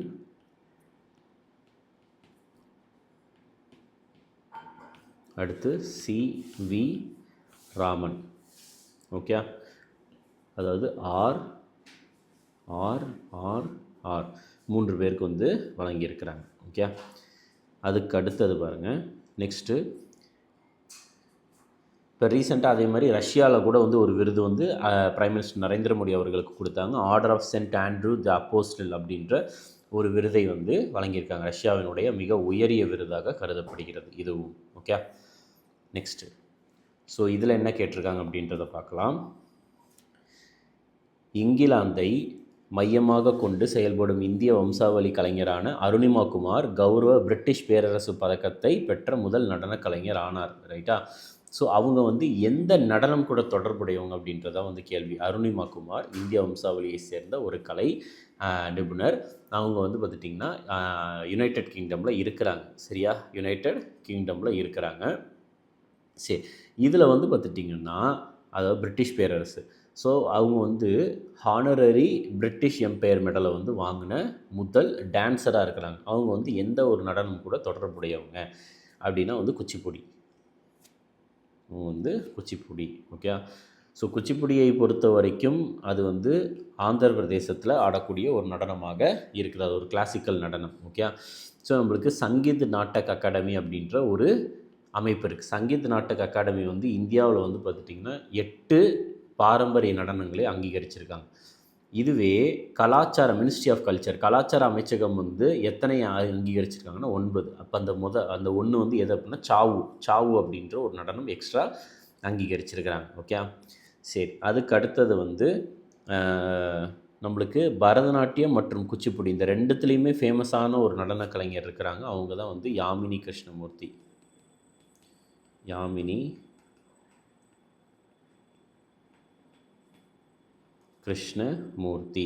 ஓகே, நெக்ஸ்ட்டு இந்திய ரயில்வே தனது முதல் உறுதி செய்யப்பட்ட போக்குவரத்து கொள்கலன் ரயிலை எந்த 2 நகரங்களுக்கு இடையே தொடங்க உள்ளது? இந்தியன் ரயில்வேஸ் வந்து ஃபஸ்ட்டு அஷ்யூர்டு டிரான்சிட் கண்டெய்னரை வந்து எந்த 2 நகரங்களுக்கு இடையே வந்து அவங்க வந்து கொண்டு வர போகிறாங்க அப்படின்னா டெல்லியிலேருந்து கொல்கட்டா, டெல்லி டு கொல்கட்டா. ஸோ இந்தியாவிலேயே முதல் பேசஞ்சர் ட்ரெயின், இந்தியாவினுடைய முதல் பேசஞ்சர் ட்ரெயின் எப்பொழுது தொடங்கப்பட்டதுன்னா 1853. எந்த நாள் அப்படின்னு பார்த்துட்டிங்கன்னா ஏப்ரல் 16, 1853. எங்கேருந்து எங்கே அப்படின்னு பார்த்துட்டிங்கன்னா மும்பையில் இருந்து தானே வரைக்கும். மும்பையில் போரி பந்தர்னு சொல்லுவோம், அங்கேருந்து தானே வரைக்கும். ரைட்டா?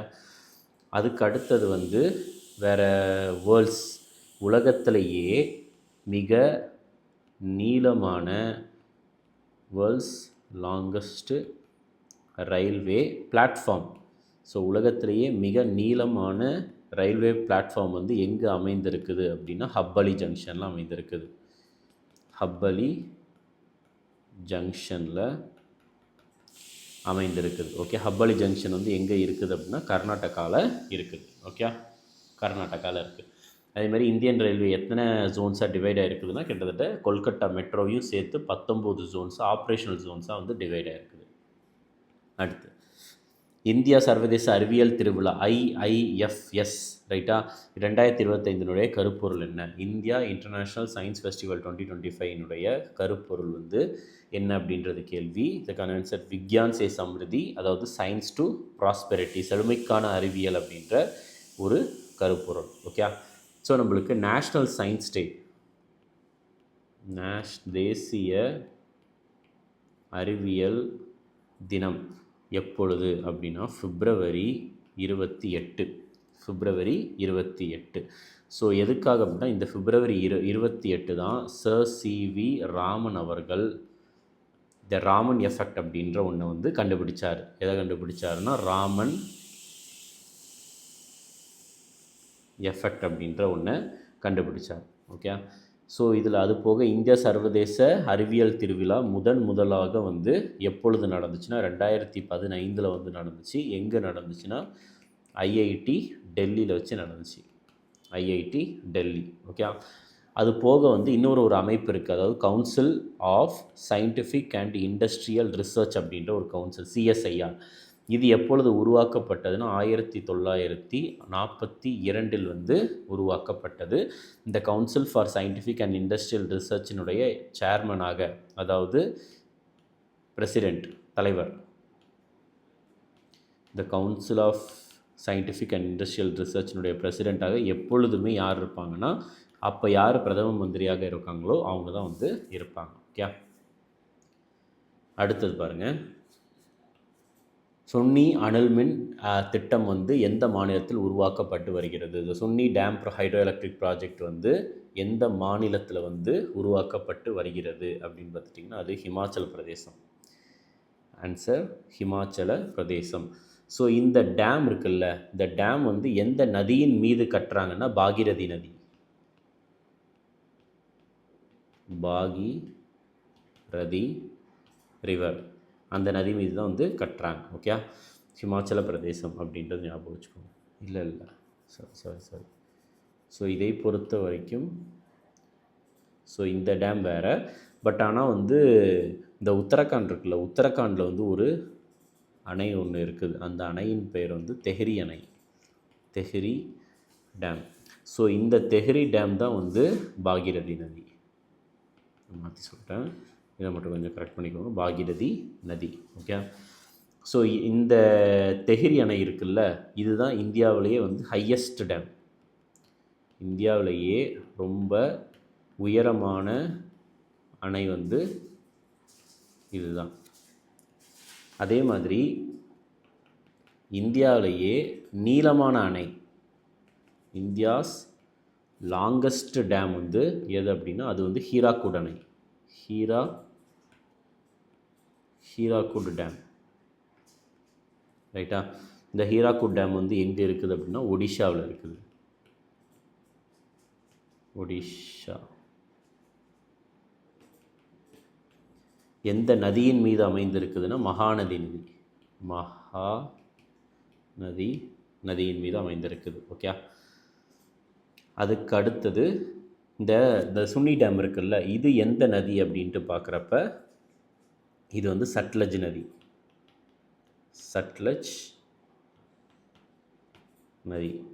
ஓகே, நெக்ஸ்ட்டு இதே சட்லஜ் நதியின் மீது இன்னொரு அணையுமே அமைந்திருக்குது, ரொம்ப ரொம்ப ஃபேமஸான பாக்ரா நங்கல் அணை. பாக்ரா நங்கல் அணை. ஓகே, அடுத்தது பாருங்கள், நெக்ஸ்ட் என்ன கேட்டிருக்கிறாங்கன்னா ஓகே. இந்தியாவின் முதலாவது கம்பி வட கண்ணாடி பாலமான பஜ்ரங் சேத்து எந்த நகரில் அமைந்துள்ளது அப்படின்றது கேள்வி. ஓகே. பஜ்ரங் சேத்து இந்தியாவினுடைய முதல் கேபிள் கிளாஸ் பிரிட்ஜ் அது எந்த நகரத்தில் அமைந்திருக்குது அப்படின்றது கேள்வியாக கேட்டிருக்காங்க. செகண்ட்.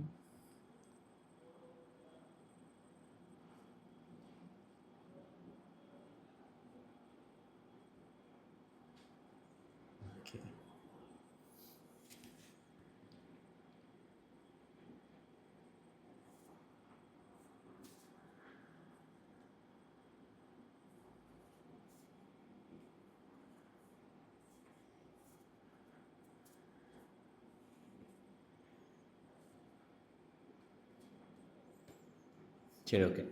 ஸோ இதுக்கான ஆன்சர் வந்து என்னென்னா ரிஷிகேஷ். ஸோ ரிஷிகேஷில் தான் வந்து அது அமைந்திருக்குது. ஓகே. ஸோ ரிஷிகேஷை பொறுத்த வரைக்கும் yoga capital of the world அப்படின்ட்டு அழைப்பாங்க. ரிஷிகேஷை தான் yoga capital of the world அப்படின்ட்டு அழைப்பாங்க. ஓகே. இந்த ரிஷிகேஷ் எந்த நதியின் கரையோரம் அமைந்திருக்கக்கூடிய நகரம் அப்படின்னா கங்கை நதியின் கரையோரம் அமைந்திருக்கக்கூடிய ஒரு நகரம். ஓகே. ஸோ இந்த பஜ்ரங் சேத்து அப்படின்ற ஒன்று இருக்குதுல்ல, ஸோ அது போக இந்த பஜ்ரங் சேத்து மாதிரியே ரிஷிகேஷில் இன்னொரு பிரிட்ஜும் வந்து இருக்குது ரிஷிகேஷில். அதை வந்து என்னென்னு சொல்லுவாங்க, லக்ஷ்மண் ஜுலா அப்படின்னு சொல்லுவாங்க. லக்ஷ்மண் ஜுலா அப்படின்ற ஒன்று. இது வந்து ஒரு சஸ்பென்ஷன் பிரிட்ஜு.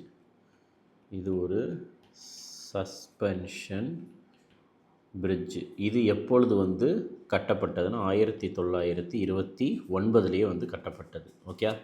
ஸோ ஆக்சுவலாக ரிஷிகேஷ் வந்து எங்கே இருக்குதுன்னா உத்தரகாண்டில் இருக்குது. ரைட்டா, உத்தரகாண்டில் வந்து இருக்குது. ஸோ உத்தரகாண்டை வந்து சம்டைம்ஸ் எப்படி மென்ஷன் பண்ணுவாங்கன்னா தேவபூமி அப்படின்னு மென்ஷன் பண்ணுவாங்க. தேவபூமி அப்படின்னா என்ன அர்த்தம்னா கடவுள்களின் நிலம், லேண்ட் ஆஃப் காட்ஸ் அப்படின்ட்டு நிறையா ஹிந்து கோயில்கள் இருக்குது அப்படின்ட்டு இதில் சொல்லுவாங்க. அடுத்து, இந்தியாவின் முதல் வணிக மின்சார ட்ரக் பேட்டரி மற்றும் சர்ஜங் நிலையம் எந்த மாநிலத்தில் அமைந்துள்ளது? ஓகே. அதாவது எந்த மாநிலத்தில் இந்தியாவினுடைய first commercial electric drug battery swapping come charging station வந்து அமைந்திருக்குது அப்படின்றது கேள்வியாக கேட்டிருக்காங்க. இதற்கான ஆன்சர் வந்து எதுன்னா Haryana. Answer Haryana. Okay. Next அடுத்தது பாருங்கள். ஸோ இதில் நம்மளுக்கு ஹரியானாவை பொறுத்த வரைக்கும் பஞ்சாப் இருக்குல்ல, பஞ்சாபில் இருந்து தான் எந்த மாநிலம் உருவாக்கப்பட்டதுன்னா ஹரியானா வந்து உருவாக்கப்பட்டது. எப்பொழுது அப்படின்னா நவம்பர் 1, 1966 வந்து உருவாக்கப்பட்டது. ஓகே. நெக்ஸ்ட்டு பாருங்கள். ஸோ ஹரியானாலேயே வந்து இன்னொரு ஊர் இருக்குது, அதாவது குருகிராம் அப்படின்ற ஒரு ஏரியா இருக்குது ஹரியானாவில். இந்ததுன்னா குருகிராம் அப்படின்ற ஒரு ஏரியா. ஸோ இந்த குருகிராமில் தான் வந்து ஹெட் குவார்ட்டர்ஸ் ஒரு சர்வதேச சோலார் கூட்டணி, அதாவது இன்டர்நேஷ்னல் சோலார் அலையன்ஸினுடைய தலைமையகம் வந்து இந்த குருகிராமில் தான் இருக்குது. அதுபோக இந்த குருகிராமை வந்து எப்படி அழைப்பாங்கன்னா மில்லேனியம் சிட்டி அப்படின்ட்டு அழைப்பாங்க. மில்லேனியம் சிட்டி அப்படின்ட்டு அழைப்பதும் உண்டு. ஓகே. சரி, அதுக்கு அடுத்தது இதே குருகிராமில் தான் ஒரு நேஷ்னல் பார்க் இருக்குது. என்ன நேஷ்னல் பார்க்னால் Sultanpur national park. Sultanpur national park வந்து அமைந்திருக்குது. ஓகே. நெக்ஸ்ட்டு, ஆரவல்லி மலைகளை வரையறுக்க 100 மீட்டர் உயர அளவுகோலை அறிமுகப்படுத்திய மாநிலம் எது அப்படின்றது கேள்வி. ரைட்டா. ஸோ அதாவது எந்த மாநிலத்தில் வந்து புதிய 100 மீட்டர் ஹைட்டு கொண்ட ஆரவல்லி மலைகளை வந்து பார்த்துட்டு, அதாவது ஒரு ஹைட் க்ரைட்டீரியா வந்து ஆரவல்லி மலைகளுக்கு கொண்டு வந்த மாநிலம் எது அப்படின்றது கேள்வியாக கேட்டிருக்காங்க. ஸோ இதற்கான ஆன்சர் வந்து பார்த்துட்டிங்கன்னா சேம், இதுவும் ஹரியானா தான். இதுவும் என்ன அப்படின்னு பார்த்துட்டிங்கன்னா ஹரியானா. ஓகே. ஸோ ஆரவல்லி மலைகளை பொறுத்த வரைக்கும் இது ரொம்ப பழமையான ஒரு மலை. அதே நேரத்தில் ஃபோல்டு மவுண்டெயின், பிளாக் மவுண்டெயின் ஒன்று இருக்குது. அதில் வந்து இது ஃபோல்டு மவுண்டெயினில் வந்து வரக்கூடியது. ஓகே. இந்த ஆரவல்லி மலைகள்லேயே வந்து உயரமான ஒரு சிகரம் ஒன்று இருக்குது, ஹையஸ்ட் பீக். எது அப்படின்னா குரு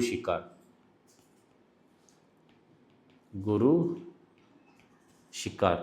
ஓகே, 1722 மீட்டர் உயரமுடையது.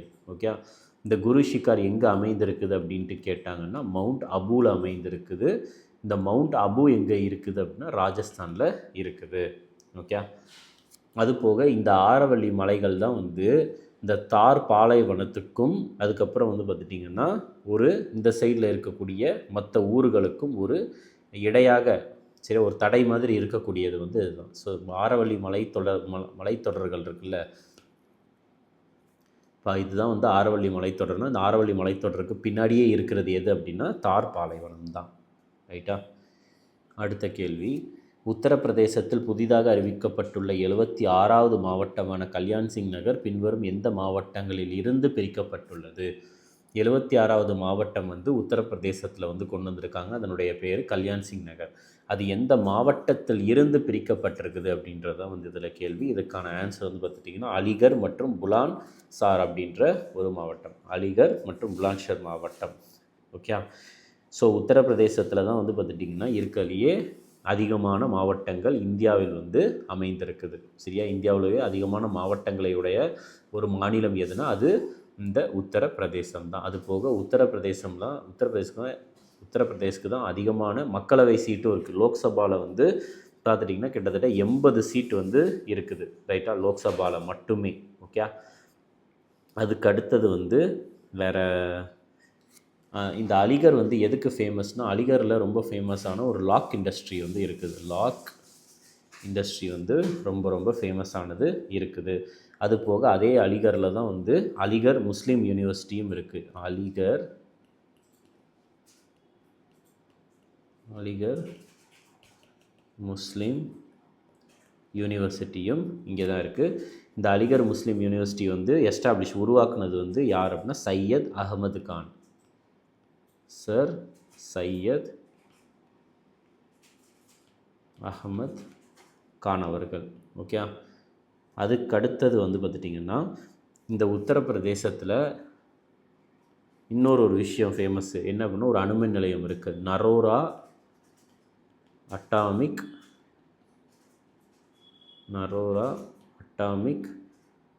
Power station.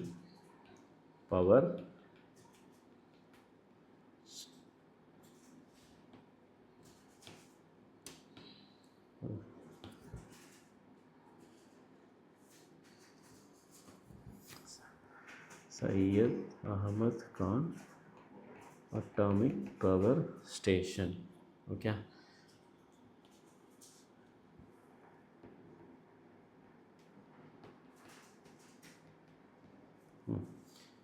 சரி.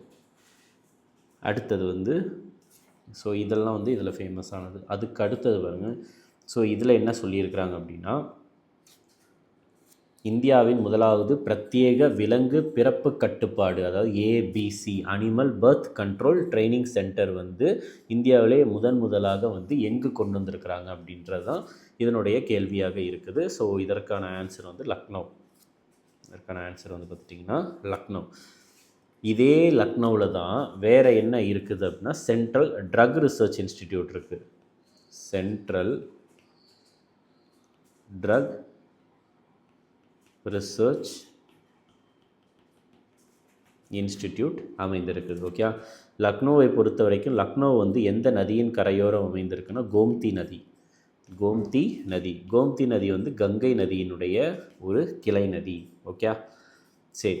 ஸோ லக்னோவை பொறுத்த வரைக்கும் லக்னோ எங்கே இருக்குதுன்னா உத்தரப்பிரதேசத்தில் இருக்கக்கூடியது. உத்தரப்பிரதேசம். ரைட்டா? ஸோ இந்த உத்தரப்பிரதேசத்தில் வந்து பரைலி அப்படின்ற ஒரு ஏரியா இருக்குது. உத்தரப்பிரதேசத்தில் பரைலி அப்படின்ற ஒரு ஏரியா. இந்த பரைலியில் தான் என்ன இருக்குதுன்னா இந்தியன் வெட்டர்னரி ரிசர்ச் இன்ஸ்டிடியூட் இருக்குது. கால்நடைகளுக்காக இந்தியன் வெட்டர்னரி ரிசர்ச் இன்ஸ்டிடியூட் அமைந்திருக்குது. அடுத்தது 31வது கொல்கத்தா சர்வதேச திரைப்பட விழாவிற்கு கவன ஈர்ப்பு நாடாக ஃபோக்கஸ் கண்ட்ரி எது நியமிக்கப்பட்டுள்ளது? கொல்கத்தா இன்டர்நேஷ்னல் ஃபிலிம் ஃபெஸ்டிவல் 2025க்கு ஃபோக்கஸ் கண்ட்ரி. சரியா? 31st எடிஷன் ஃபோக்கஸ் கண்ட்ரி வந்து எது அப்படின்னா அது இட்டாலி. இதுக்கான ஆன்சர் வந்து என்ன அப்படின்னு பார்த்துட்டிங்கன்னா இட்டாலி.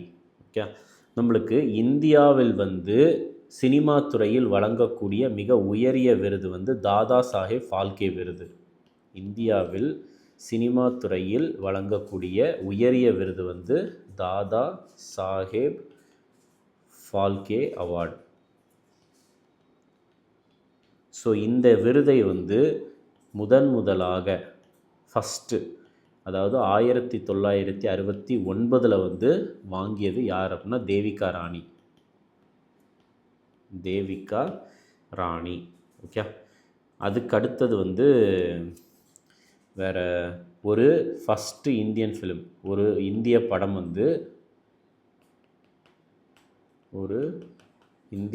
வந்து முதலாக ஆஸ்காருக்கு நாமினேட் ரைட்டாக பரிந்துரைக்கப்பட்டது வந்து, ஜெயிச்சது கிடையாது, பரிந்துரைக்கப்பட்டது வந்து எந்த படம் அப்படின்னா எப்பொழுதுனா 1957 வந்து மதர் இந்தியா அப்படின்ற ஒரு படம். மதர் இந்தியா அப்படின்ற ஒரு படம்.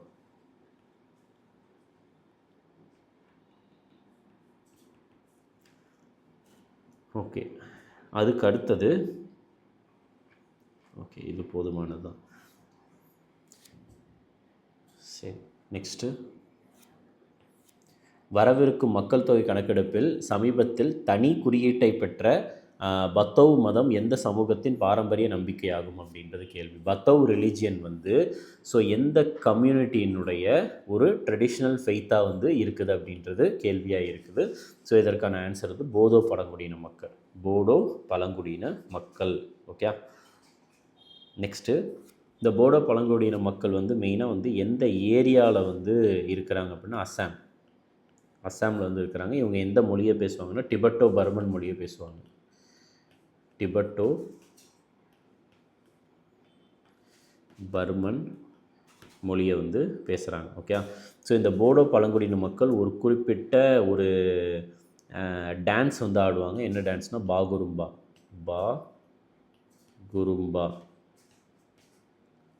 அப்படின்ற ஒரு டான்ஸ் வந்து பார்த்துட்டிங்கன்னா இவங்க வந்து நடனம் ஆடுவாங்க. ஓகே. அதுக்கு அடுத்தது ஓகே. ஸோ இது போதும் தான். அது போக ஸோ நம்மளுக்கு அட்டவணை இருக்குல்ல, இந்திய அரசியலமைப்பில் அதில் வந்து 6வது அட்டவணை 6th ஸ்கெடியூலில் வந்து நம்ம இந்திய அரசியலமைப்பில் என்ன சொல்லியிருக்காங்கன்னா ஒரு குறிப்பிட்டு ஒரு 4 ஏரியா, அது வந்து ஏடிஎம் ஸ்கொயர் அப்படின்றத எம் ஸ்கொயர் அப்படின்னு நம்ம பார்த்தோம். ஏன்னா வந்து பார்த்துட்டிங்கன்னா அஸ்ஸாமில் இருக்கக்கூடிய பழங்குடியினர்கள், அதுக்கப்புறம் வந்து பார்த்துட்டிங்கன்னா மெகாலயா, திரிபுரா, அதுக்கடுத்து வந்து மிசோரம். 2 எம் வருது, ஏடி ரைட்டா, ஏடிஎம் ஸ்கொயர். அஸ்ஸாம், திரிபுரா, மெகாலயா, மிசோரம் இந்த 4 மாநிலங்களுக்கும் அட்மினிஸ்ட்ரேஷனை பற்றி பேசுது. அங்கே இருக்கக்கூடிய பழங்குடியின ஏரியாவினுடைய அட்மினிஸ்ட்ரேஷனை பற்றி இது பேசுது. அடுத்து அஸ்ஸாமினுடைய சிஎம் ஃப்ளைட் முன்னெடுப்பின் முதன்மை நோக்கம் என்ன? சிஎம் ஃப்ளைட் இனிஷியேட்டிவ் அஸ்ஸாமில் கொண்டு வந்திருக்காங்க. அதனுடைய மெயின் ஏம் வந்து என்ன அப்படின்றது கேள்வி. இது வந்து என்னென்னா டு எக்யூப் யூத், அதாவது இளைஞர்களுக்கு அயல்மொழி திறனையும் பணிச்சூழலுக்கு தேவையான தயார்நிலை திறன்களையும் வந்து அளிக்கிறது இதனுடைய மெயின் நோக்கமாக இருக்குது. ஓகே. அஸ்ஸாமை பொறுத்த வரைக்கும் இந்தியாவிலேயே வந்து தேயிலை வந்து அதிகமாக உற்பத்தி செய்கிறது வந்து யார் அப்படின்னா அது அஸ்ஸாம் தான். கிட்டத்தட்ட இந்தியா உருவாக்குற 100% தேயிலையில் பாதிக்கு பாதி எங்கேருந்து வருதுன்னா அது அஸ்ஸாமில் இருந்து மட்டும்தான் வருது. அதே மாதிரி அஸ்ஸாமில் வந்து ஒரு தீவு ஒன்று இருக்குது. அந்த தீவினுடைய பேர் வந்து மஜூலி தீவு, மஜூலி ஐலாண்ட். இந்த மஜூலி ஐலாண்ட் வந்து எந்த நதியில் அமைந்திருக்குதுன்னா பிரம்மபுத்திரா நதியின் மீது அமைந்திருக்குது. இதுதான் உலகத்திலேயே மிகப்பெரிய நதி தீவு என்று அழைக்கப்படுகிறது. ரைட்டா. அது போக இந்த அஸ்ஸாமில் வந்து ஒரு தேசிய பூங்கா இருக்குது. அந்த தேசிய பூங்காவினுடைய பேர் வந்து காசிரங்கா தேசிய பூங்கா. இங்கே வந்து பார்த்துட்டிங்கன்னா ஒற்றை கொம்புடைய காண்டாமிருகம் வந்து ரொம்ப ரொம்ப புகழ் பெற்றது. ஓகே. அடுத்தது அஸ்ஸாமில் உள்ள எந்த தேசிய பூங்கா பாடகர் ஜுபின் கார்கிற்கு மரியாதை செலுத்தும் விதமாக சமீபத்தில் பிறந்த ஒரு யானைக்குட்டிக்கு மாயாபினி என்று பெயர் வந்து வச்சுருக்கிறாங்க அப்படின்றது கேள்வி. ரைட்டா. ஸோ அசாமில் வந்து ஒரு நேஷ்னல் பார்க் இருக்குது. அந்த நேஷ்னல் பார்க்கில் வந்து புதுசாக வந்து ஒரு யானைக்குட்டி வந்து பிறந்திருக்குது. அந்த யானைக்குட்டிக்கு மாயாபினி அப்படின்னு பேர் வச்சுருக்காங்க. யாரை மரியாதை செலுத்தும் விதமாக அப்படின்னா, இப்போ ரீசெண்டாக காலமான ஜுபின் கார்க் மறைவை ஜுபின் கார்கை வந்து பார்த்துட்டிங்கன்னா நினைவு கூறும் வகையில். அது எந்த தேசிய பூங்கா அப்படின்னா Kaziranga national park. Kaziranga national park. So ஆக்சுவலாக காசிரங்கா தேசிய பூங்கா வந்து யுனெஸ்கோ, அதாவது united nation educational scientific and cultural ஆர்கனைசேஷனுடைய உலக பாரம்பரிய தளம், வேர்ல்டு ஹெரிட்டேஜ் சைட்டாக எப்பொழுது அங்கீகரிக்கப்பட்டதுன்னா 1985 வந்து அங்கீகரிக்கப்பட்டது. ஓகே, அது போக நம்ம உலகத்தில் இருக்கக்கூடிய 1/3 ஒற்றை கொம்புடைய காண்டாமிருகம் இங்கே தான் இருக்குது. ரைட்டா, ஒன் ஹார்ன்டு ரைனாசரஸ், ஒன் ஹார்ன்டு ரைனோஸ். உலகத்தில் இருக்கக்கூடிய 1/3 ஒற்றை கொம்புடைய காண்டாமிருகம் இங்கே தான் இருக்குது. அது போக இந்த காசிரங்கா தேசிய பூங்காவை வந்து டைகர் ரிசர்வாக, டிஆர்னு போடுறேன், டைகர் ரிசர்வ், புலிகள் சரணாலயமாக எப்பொழுது அறிவித்தார்கள் அப்படின்னா 2006 வந்து அறிவித்தார்கள். அடுத்து நிங்கோல் சக்பா மற்றும் மேரா ஹவ் சோங்குபா ஆகிய திருவிழாக்கள் இந்தியாவின் எந்த மாநிலத்தில் கொண்டாடப்படுகின்றன? நிங்குகோல் சக்குபா, அடுத்து மேரா ஹவ் சோங்குபா அப்படின்ற ஃபெஸ்டிவல்ஸ் வந்து எந்த இந்திய மாநிலத்தில் செலிப்ரேட் பண்ணுறாங்க அப்படின்னா அது மணிப்பூரில் தான். ஓகே, மணிப்பூர். இந்த மணிப்பூரில் வந்து ஒரு ஃபேமஸாக வந்து ஒரு நேஷ்னல் பார்க் இருக்குது. அது நேஷ்னல் பார்க் பேர் வந்து கெய்புல் லாம்ஜாவோ நேஷ்னல் பார்க்குன்னு சொல்லுவாங்க. இது ஏன் ஃபேமஸ் அப்படின்னு பார்த்துட்டிங்கன்னா, உலகத்தில் இருக்கக்கூடிய ஒரே ஒரு மிதக்கும் தேசிய பூங்கா இதுதான். ஃப்ளோட்டிங், உலகத்தில் இருக்கக்கூடிய ஒரே ஒரு மிதக்கும் தேசிய பூங்கா வந்து எது அப்படின்னா அது இந்த கெய்புல் லாம்ஜாவோ நேஷ்னல் பார்க்கு தான். ஓகே, அது போக இந்த மணிப்பூரில் வந்து ஒரு ஏரி ஒன்று இருக்குது. அந்த ஏரியினுடைய பேர் வந்து லோக்தக் ஏரி. லோக்தக் ஏரி அப்படின்னு சொல்லுவாங்க. இந்த லோக்தக் ஏரியில் வந்து பார்த்துட்டிங்கன்னா மிதக்கும் தீவுகள் வந்து இருக்குது. ஃப்ளோட்டிங் ஐலாண்ட்ஸ், மிதக்கும் தீவுகள். ஸோ இந்த மிதக்கும் தீவுகளை வந்து எப்படி அழைப்பாங்க? ஃபூம்டீஸ் அப்படின்ட்டு சொல்லுவாங்க. ஃபூம்டீஸ். ஆக்சுவலாக ஃபூம்டீஸ் அப்படின்றது வந்து சர்க்கிள் ஷேப்பில் இருக்கக்கூடிய ஒரு புல்வெளி தான், அதாவது கிராஸ்லேண்ட்ஸ். அது வந்து மணிப்பூரில் ஃபேமஸ் ஆனது கிராஸ் லேண்ட்ஸ். ஓகே, ஸோ இதை ஞாபகம் வச்சுக்கணும். அது போக வந்து இந்த கெய்புல் லாம்ஜாவோ தேசிய பூங்காவில் ஒரு விலங்கு வந்து ரொம்ப ரொம்ப ஃபேமஸ். அந்த விலங்கின் பேர் தான் சங்காய் டியர். ஸோ இதை வந்து டான்சிங் டியர் அப்படின்னும் அழைப்பாங்க. இதை வந்து டான்சிங் டியர் அப்படின்னும் அழைப்பாங்க. ஓகே, கெய்புல் லாம்ஜாவோ தேசிய பூங்காவில் மட்டுமே இது வந்து காணப்படும். அடுத்து நாம்ஃபுக் நிலக்கரி சுரங்கம் எந்த மாநிலத்தில் முதல் வணிக ரீதியான நிலக்கரி சுரங்கமாகும் அப்படின்றது கேள்வி. நாம்ஃபுக் கோல்மைன் இருக்குது. அது வந்து எந்த மாநிலத்தினுடைய ஃபஸ்ட்டு கமர்ஷியல் கோல்மைனாக இருக்குது அப்படின்றது கேள்வி. இதற்கான ஆன்சர் வந்து எதுனா அருணாச்சல பிரதேஷ். ஓகே, இது வந்து சாங்லாங் அப்படின்ற ஒரு மாவட்டத்தில் இது வந்து அமைந்திருக்குது. ஓகே, நெக்ஸ்ட்டு அருணாச்சல பிரதேசத்தில் எந்த ஆற்றின் மீது நயின் நீர்மின் திட்டமிடப்பட்டுள்ளது? நயின் ஹைட்ரோ எலக்ட்ரிக் ப்ராஜெக்ட் வந்து அருணாச்சல பிரதேசத்தில் வந்து எந்த நதியின் மீது திட்டமிடப்பட்டிருக்கு அப்படின்றது தான் வந்து இதனுடைய கேள்வியாக இருக்குது. இதற்கான ஆன்சர் வந்து சியோம் அப்படின்ற ஒரு நதி. ஆன்சர் சியோம். இந்த சியோம் நதி இருக்குல்ல, சியோம் நதியை பொறுத்த வரைக்கும் இது பிரம்மபுத்திரா நதியினுடைய கிளை நதி. பிரம்மபுத்திரா நதியினுடைய ஒரு கிளை நதியாக இருக்குது. ரைட் சைட் ட்ரிபியூட்டரி, அதாவது பிரம்மபுத்திரா நதிக்கு அப்படியே வடது பக்கமும் வந்து பார்த்துட்டிங்கன்னா இருக்கக்கூடிய ஒரு கிளை நதியாக இருக்குது. ஓகே, ஸோ இது எத்தனை மெகாவாட்டில் வந்து இதை பிளான் பண்ணியிருக்காங்கன்னா கிட்டத்தட்ட 1000 மெகாவாட்டில் வந்து இதை பிளான் பண்ணியிருக்காங்க. 1000 மெகாவாட். ஓகே, சரி, நெக்ஸ்ட்டு அடுத்தது. ஸோ இதில் என்ன கேட்டிருக்காங்க அப்படின்றத பார்க்கலாம். செகண்ட். ராஜஸ்தான் இருக்குல்ல, ஸோ ராஜஸ்தானுடைய முதல் நமோ பல்லுயிர் பூங்கா எந்த நகரத்தில் அமைந்துள்ளது? ராஜஸ்தான்ஸ் ஃபஸ்ட்டு நமோ பயோடைவர்சிட்டி பார்க் வந்து எந்த சிட்டியில் வந்து லொக்கேட் ஆகிருக்கு அப்படின்றது வந்து கேள்வி. இதற்கான ஆன்சர் வந்து உதய்பூர். ஆன்சர் உதய்பூர். இதில் இந்த உதய்பூர் இருக்குல்ல, உதய்பூரை வந்து எப்படி அழைப்பாங்கன்னா ஏரிகளின் நகரம் அப்படின்ட்டு அழைப்பாங்க. சிட்டி ஆஃப் லேக்ஸ் அப்படின்ட்டு அழைப்பாங்க. அதுக்கப்புறம் கிழக்கின் வெனிஸ் நகரம் அப்படின்னும் அழைப்பாங்க. வெனிஸ் ஆஃப் த ஈஸ்ட் அப்படின்னும் அழைப்பாங்க. ஓகே, அது போக இந்த உதய்பூரில் இருக்கக்கூடிய முக்கியமான பல்லுயிர் பூங்காக்கள் வந்து எதெல்லாம் அப்படின்னா சஜ்ஜாங்கார் உயிரியல் பூங்கா, பயாலஜிக்கல் பார்க் வந்து இங்கே தான் அமைந்திருக்குது. அது போக குலாப் பார்க் அப்படின்ற ஒன்று, குலாப் பாக் அப்படின்ற ஒன்று, இதெல்லாம் வந்து இங்கே தான் அமைந்திருக்குது. ஓகே, அதுக்கு அடுத்தது வந்து ராஜஸ்தான் இருக்குல்ல. ஸோ ராஜஸ்தானில் வந்து ஒரு ஃபேமஸாக ஒரு நேஷ்னல் பார்க் இருக்குது. அந்த நேஷ்னல் பார்க் வந்து கியோலடியோ நேஷ்னல் பார்க் அப்படின்ற ஒன்று. ஓகே, இதுவும் யுனெஸ்கோவினுடைய உலக பாரம்பரிய தலத்தில் ஒன்று தான். அடுத்து அவுரங்காபாத் ரயில் நிலையம் என பெயர் மாற்றம் செய்யப்பட்டுள்ள ஒரு ரயில் நிலையம் எது? எந்த ரயில் நிலையத்திற்கு, அதாவது அவுரங்காபாத் ரயில் நிலையத்தை எப்படி பேர் மாற்றிருக்கிறாங்க, ரீநேம் பண்ணியிருக்கிறாங்க, ரைட்டா? ஸோ அது என்னவா பேர் மாற்றிருக்கிறாங்க அப்படின்னு பார்த்திங்கன்னா சத்ரபதி சாம்பாஜி நகர் ரயில்வே நிலையம், சத்ரபதி சாம்பாஜி நகர் அப்படின்ட்டு பேரை மாற்றிருக்கிறாங்க. சரியா? சரி, ஸோ அப்போ வந்து நம்மளுக்கு இப்போ இந்தியன் ரயில்வேஸ் இருக்குதுல்ல, இந்திய ரயில்வேயை பொறுத்த வரைக்கும் நான் ஆல்ரெடி சொல்லியிருந்தேன். இந்திய ரயில்வேயை பொறுத்த வரைக்கும் இந்த அவுரங்காபாத் ரயில்வே ஸ்டேஷன் வந்து எந்த ஜோனுக்கு கீழே வருது, எந்த ஜோனுக்கு கீழே வருதுன்னா சென்ட்ரல் ரயில்வே ஜோனுக்கு கீழே வரும். சென்ட்ரல் ரயில்வே ஜோனுக்கு கீழே வரும். இந்த சென்ட்ரல் ரயில்வே ஜோனுடைய தலைமையகம் வந்து எது அப்படின்னா மும்பை. ஓகே, அதுக்கு அடுத்தது சத்ரபதி சாம்பாஜி மகாராஜன் இருக்குல்ல, யார் அப்படின்னா சத்ரபதி சிவாஜியினுடைய பையன் தான் வந்து சாம்பாஜி, சிவாஜியினுடைய பையன் சாம்பாஜி. அடுத்தது நெக்ஸ்ட் இதில் என்ன கேட்டிருக்காங்க அப்படின்றத பார்ப்போம்.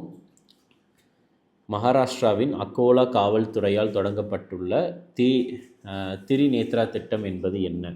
ப்ராஜெக்ட் 3 நேத்ரா. இது வந்து அக்கோலா போலீஸ் ஸ்டேஷன் மகாராஷ்டிராவில் வந்து கொண்டு வந்திருக்காங்க. அது என்ன அப்படின்றத வந்து கேள்வி.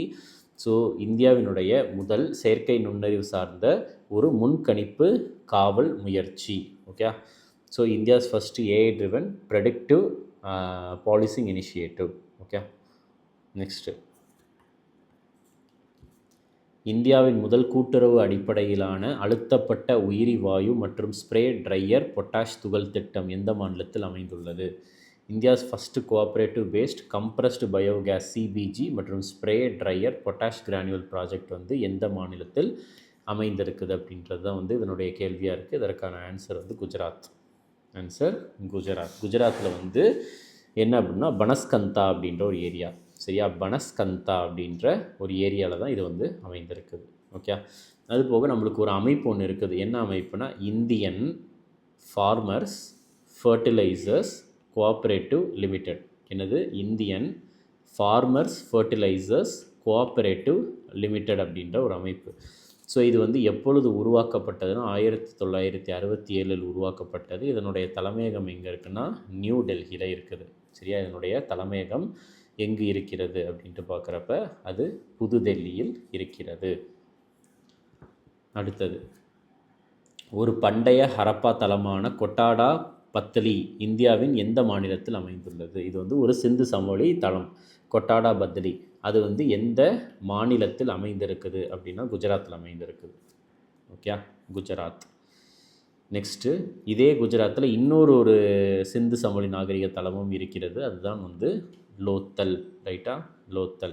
அதுக்கடுத்து இதே குஜராத்தில் தான் இன்னொன்று இருக்குது. அதுதான் தோலாவீரா. சரியா?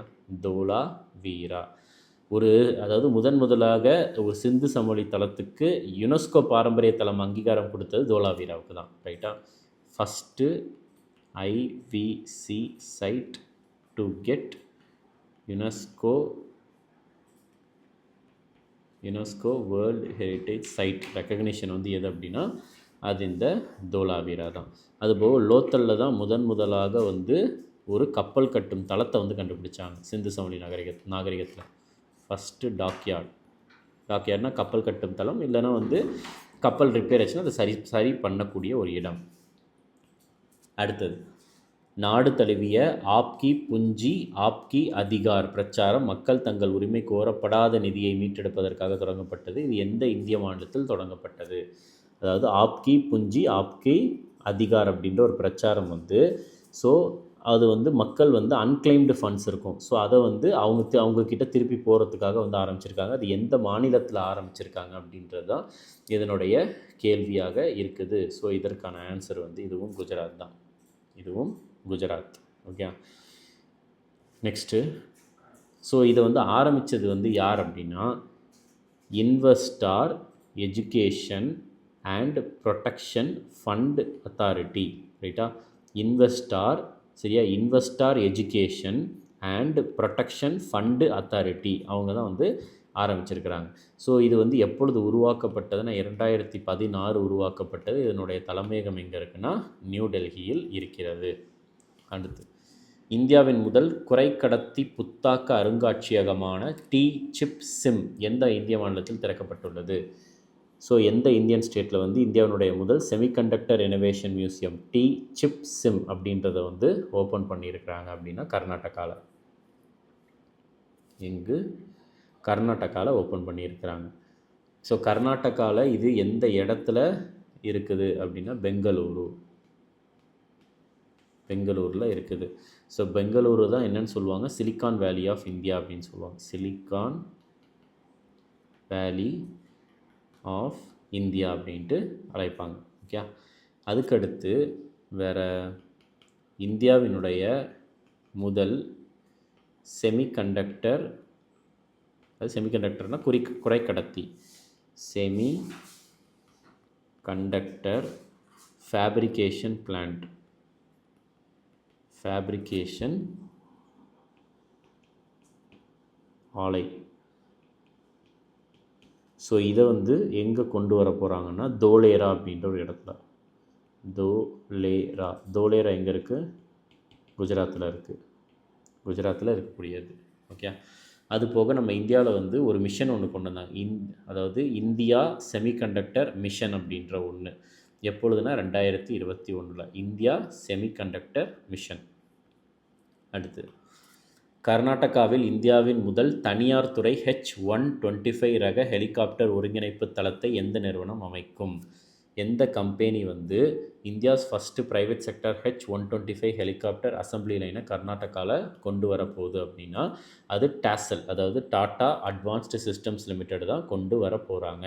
ஸோ இது வந்து டாட்டாவுக்கும் ஏர்பஸ்ஸுக்கும் இருக்கக்கூடிய ஒரு பார்ட்னர்ஷிப் மூலியமாக கொண்டு வர போகிற ஒன்று. ஓகே, அதுக்கு அடுத்தது வந்து பார்த்துட்டிங்கன்னா வேறு நெக்ஸ்ட்டு. ஓகே, சரி, ஸோ இது போதுமானது தான். அடுத்தது பாருங்கள், இந்த டாட்டா அட்வான்ஸ்டு சிஸ்டம்ஸ் லிமிடெட் அப்படின்றது 2007 உருவாக்கப்பட்டது. ஹைதராபாத்தில் தலைமையகம் இருக்குது. பட் ஆனால் ப்ரைவேட் கம்பெனியை பொறுத்த வரைக்கும் நம்ம இதை வந்து கரெக்டாக, அதாவது இது எந்த ப்ரைவேட் கம்பெனி எப்பொழுது உருவாக்கப்பட்டது அப்படின்றதெல்லாம் நம்ம ஞாபகம் வச்சுக்க வேண்டாம்.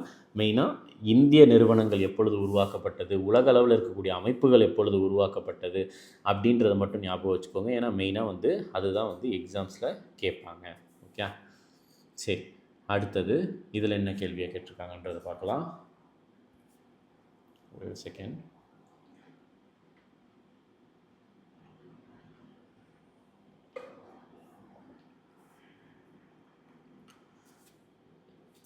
ஸோ கடுமையான வறுமையிலிருந்து விடுபட்டதாக அதிகாரப்பூர்வமாக அறிவிக்கப்பட்ட முதல் இந்திய மாநிலம் எது?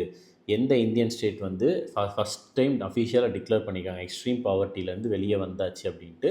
அது வந்து கேரளா தான். சரியா, அதுக்கான answer Kerala. Okay, next. So அதனால் வந்து என்ன பண்ணியிருக்கிறாங்கன்னா, இந்த ஒரு விஷயத்துக்காக நவம்பர் 1, 2025 இதை அறிவித்தாங்க, ரைட்டா? ஸோ அதனால் வந்து இந்த நவம்பர் 1 வந்து என்னவா செலிப்ரேட் பண்ண போகிறாங்க அப்படின்னா கேரள பிறவி டேயாக செலிப்ரேட் பண்ண போகிறாங்க. கேரள பிறவி டேயாக செலிப்ரேட் பண்ண போகிறாங்க அப்படின்றத சொல்லியிருக்கிறாங்க. ஓகே, ஸோ இது வந்து எந்த ஒரு விஷயத்துக்கு கீழே இதை அச்சீவ் பண்ணது அப்படின்னா எக்ஸ்ட்ரீம் பாவர்ட்டி எஜுகேஷன் ப்ரோக்ராம் கீழே, எக்ஸ்ட்ரீம் பாவர்ட்டி எஜுகேஷன் ப்ரோக்ராமுக்கு கீழே வந்து இதை வந்து அச்சீவ் பண்ணியிருக்கிறாங்க. நெக்ஸ்ட்டு, SATAT முன்னெடுப்பை எந்த அமைச்சகம் அறிமுகப்படுத்தியது? சத்தாத் இனிஷியேட்டிவை வந்து எந்த அமைச்சகம் வந்து லான்ச் பண்ணியிருக்கிறாங்க அப்படின்றது தான் வந்து இதில் கேள்வியாக கேட்டிருக்காங்க. ரைட்டாக என்ன இனிஷியேட்டிவ்? சத்தாத் அப்படின்ற ஒரு இனிஷியேட்டிவ். இது வந்து ministry of petroleum and natural gas, petroleum மற்றும் இயற்கை எரிவாயு அமைச்சகம் தான். ஓகே. ஸோ ஆக்சுவலாக எப்பொழுது கொண்டு வந்தாங்க அப்படின்னா 2018 கொண்டு வந்துட்டாங்க. இந்த சத்தாத் இனிஷியேட்டிவ் அப்படின்றத 2018 கொண்டு வந்தாச்சு. இந்த சத்தாத் அப்படின்றனுடைய விரிவாக்கம் என்ன அப்படின்னா, எஸ்னா சஸ்டெயினபிள், ஏன்னா alternative towards affordable transportation. Sustainable alternative towards, ஏன்னா வந்து அஃபோர்டபுள் டிரான்ஸ்போர்ட்டேஷன். நான் திருப்பி சொல்கிறேன், sustainable alternative towards affordable transportation. Okay. So இதுதான் வந்து இது. நெக்ஸ்ட்டு பாருங்கள், PM தன் தானிய கிருஷி யோஜனா, அதனுடைய முக்கிய நோக்கம் என்ன? PM தன் தானிய கிருஷி யோஜனாவுடைய மெயின் அப்ஜெக்டிவ் வந்து என்ன அப்படின்றது கேள்வி. அப்போ தானியம் அப்படின்ற ஒன்று இருக்குது. சரியா? தானியம் அப்படின்ட்டு வரப்போ வந்து பார்த்துட்டிங்கன்னா நம்மளுக்கு அக்ரிகல்ச்சர் ரிலேட்டடாக தான் இருக்குது. 4 ஆப்ஷனுமே அக்ரிகல்ச்சர் ரிலேட்டடு தான். இது என்ன அப்படின்னு பார்த்துட்டிங்கன்னா, குறைந்த உற்பத்தி திறன் கொண்ட 100 மாவட்டங்களில் விவசாய உற்பத்தி திறனை வந்து பார்த்துட்டிங்கன்னா உயர்த்துதல் தான் இதனுடைய மெயின் நோக்கமாக இருக்குது. ரைட்டா? ஸோ அக்ரிகல்ச்சர் ப்ரொடக்டிவிட்டியை அதாவது ரொம்ப கம்மியாக இருக்கக்கூடிய 100 மாவட்டங்களில் வந்து அதை அதிகப்படுத்தணும் அப்படின்றது தான் இதனுடைய மெயின் நோக்கமாக இருக்குது. ஸோ கிட்டத்தட்ட இது வந்து ஒரு 6 வருஷத்துக்கு கொண்டு வரப்பட்ட ஒரு திட்டமாக இருக்குது. எத்தனை வருஷத்துக்கு கொண்டு வந்திருக்காங்கன்னா ஒரு 6 இயர் ஸ்கீமாக வந்து இருக்குது. இது எப்பொழுது அறிமுகப்படுத்தினாங்கன்னா 2025. எத்தனை கோடி இதுக்காக ஒதுக்கி இருக்கிறாங்க அப்படின்னா 24,000 கோடி வந்து இதற்காக ஒதுக்கி இருக்கிறாங்க. ஓகே. நெக்ஸ்ட்டு, ஸோ விவசாயத்துறை அமைச்சர் வந்து யார் அப்படின்னா சிவராஜ் சிங் சௌஹான் அவர்கள். அடுத்து, இந்தியா மொபைல் காங்கிரஸின் 9வது பதிப்பின் கருப்பொருள் என்ன? So 9th edition of India mobile congress இருக்குல்ல, அதனுடைய கருப்பொருள் வந்து என்ன அப்படின்றது கேள்வி. இதற்கான ஆன்சர் வந்து இனோவேட் டு டிரான்ஸ்ஃபார்ம் அப்படின்ற ஒன்று. சரியா? மாற்றத்தை உருவாக்க புதுமை அப்படின்ற ஒரு கருப்பொருளை உடையதாக இது இருக்குது. சரி, நெக்ஸ்ட்டு, இந்தியாவின் தேசிய பசுமை ஹைட்ரஜன் இயக்கத்தின் கீழ் பின்வரும் துறைமுகங்களில் எது பசுமை ஹைட்ரஜன் மையமாக, அதாவது க்ரீன் ஹைட்ரஜன் ஹப்பாக வந்து அங்கீகரிக்கப்படவில்லை அப்படின்றது கேள்வி. ரைட்டா? ஸோ நம்ம இந்தியாவினுடைய நேஷ்னல் க்ரீன் ஹைட்ரஜன் மிஷனுக்கு கீழே க்ரீன் ஹைட்ரஜன் ஹப்பாக வந்து கொடுத்துருக்கிற துறைமுகத்தில் வந்து எது வந்து ரெக்கக்னைஸ் பண்ணலை அப்படின்றது தான் வந்து கேள்வி. இதற்கான ஆன்சர் வந்து Mumbai board authority. Okay. So Deendayal துறைமுகத்தை பொறுத்த வரைக்கும் குஜராத்தில், விஓ சிதம்பரனார் துறைமுகத்தை பொறுத்த வரைக்கும் தமிழ்நாட்டில் தூத்துக்குடி, பராதீப் துறைமுகத்தை பொறுத்த வரைக்கும் ஒடிஷாவில் இருக்குது. ஓகே. ஸோ அதுக்கடுத்து இந்த நேஷ்னல் க்ரீன் ஹைட்ரஜன் மிஷன்னு சொல்கிறாங்கல்ல, இது வந்து எப்பொழுது கொண்டு வந்தாங்கன்னா 2023 கொண்டு வந்தாங்க. ஓகே. ஸோ இதனுடைய நோக்கமே வந்து என்னென்னா, ஸோ ஒரு வருஷத்துக்கு 5 மில்லியன் மெட்ரிக் டன் க்ரீன் ஹைட்ரஜனை வந்து உருவாக்கணும். எந்த வருஷத்துக்குள்ளே அப்படின்னா, அதாவது இது வருஷத்துக்கு, ரைட்டா, மெட்ரிக் டன் க்ரீன் ஹைட்ரஜனை வந்து உருவாக்கணும் ஆனுவலி, வருஷம் உருவாக்குறதா வந்து நம்ம வந்து வளரணும். எந்த வருஷத்துக்குள்ளே அப்படின்னா 2030 வந்து பார்த்துட்டிங்கன்னா வளரணும் அப்படின்ற ஒன்று தான். ஓகே. ஸோ இதெல்லாம் ஞாபகம் வச்சுக்கோங்க. நெக்ஸ்ட்டு, அதுக்கு அடுத்தது வேறு முக்கியமானது. ஓகே. ஸோ அதுக்கு அடுத்தது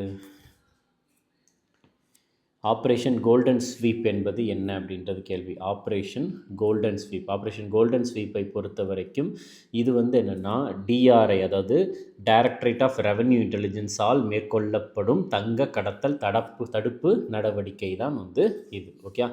ஸோ இந்த டைரக்டரேட் ஆஃப் ரெவென்யூ இன்டெலிஜென்ஸ் அப்படின்றது வந்து எப்பொழுது உருவாக்கப்பட்டது அப்படின்னா 1957 வந்து உருவாக்கப்பட்டது. ரைட்டாக? இதனுடைய தலைமையகம் எங்கே இருக்குது? நியூ டெல்லியில் இருக்குது. சரியா? நியூ டெல்லி.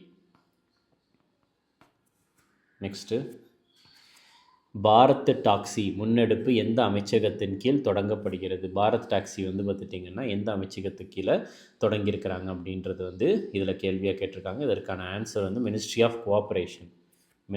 ஆஃப் கோஆப்ரேஷனுக்கு கீழே ஆரம்பிக்கப்பட்ட ஒன்று தான் பாரத் டாக்ஸி அப்படின்ற ஒன்று. ஓகே.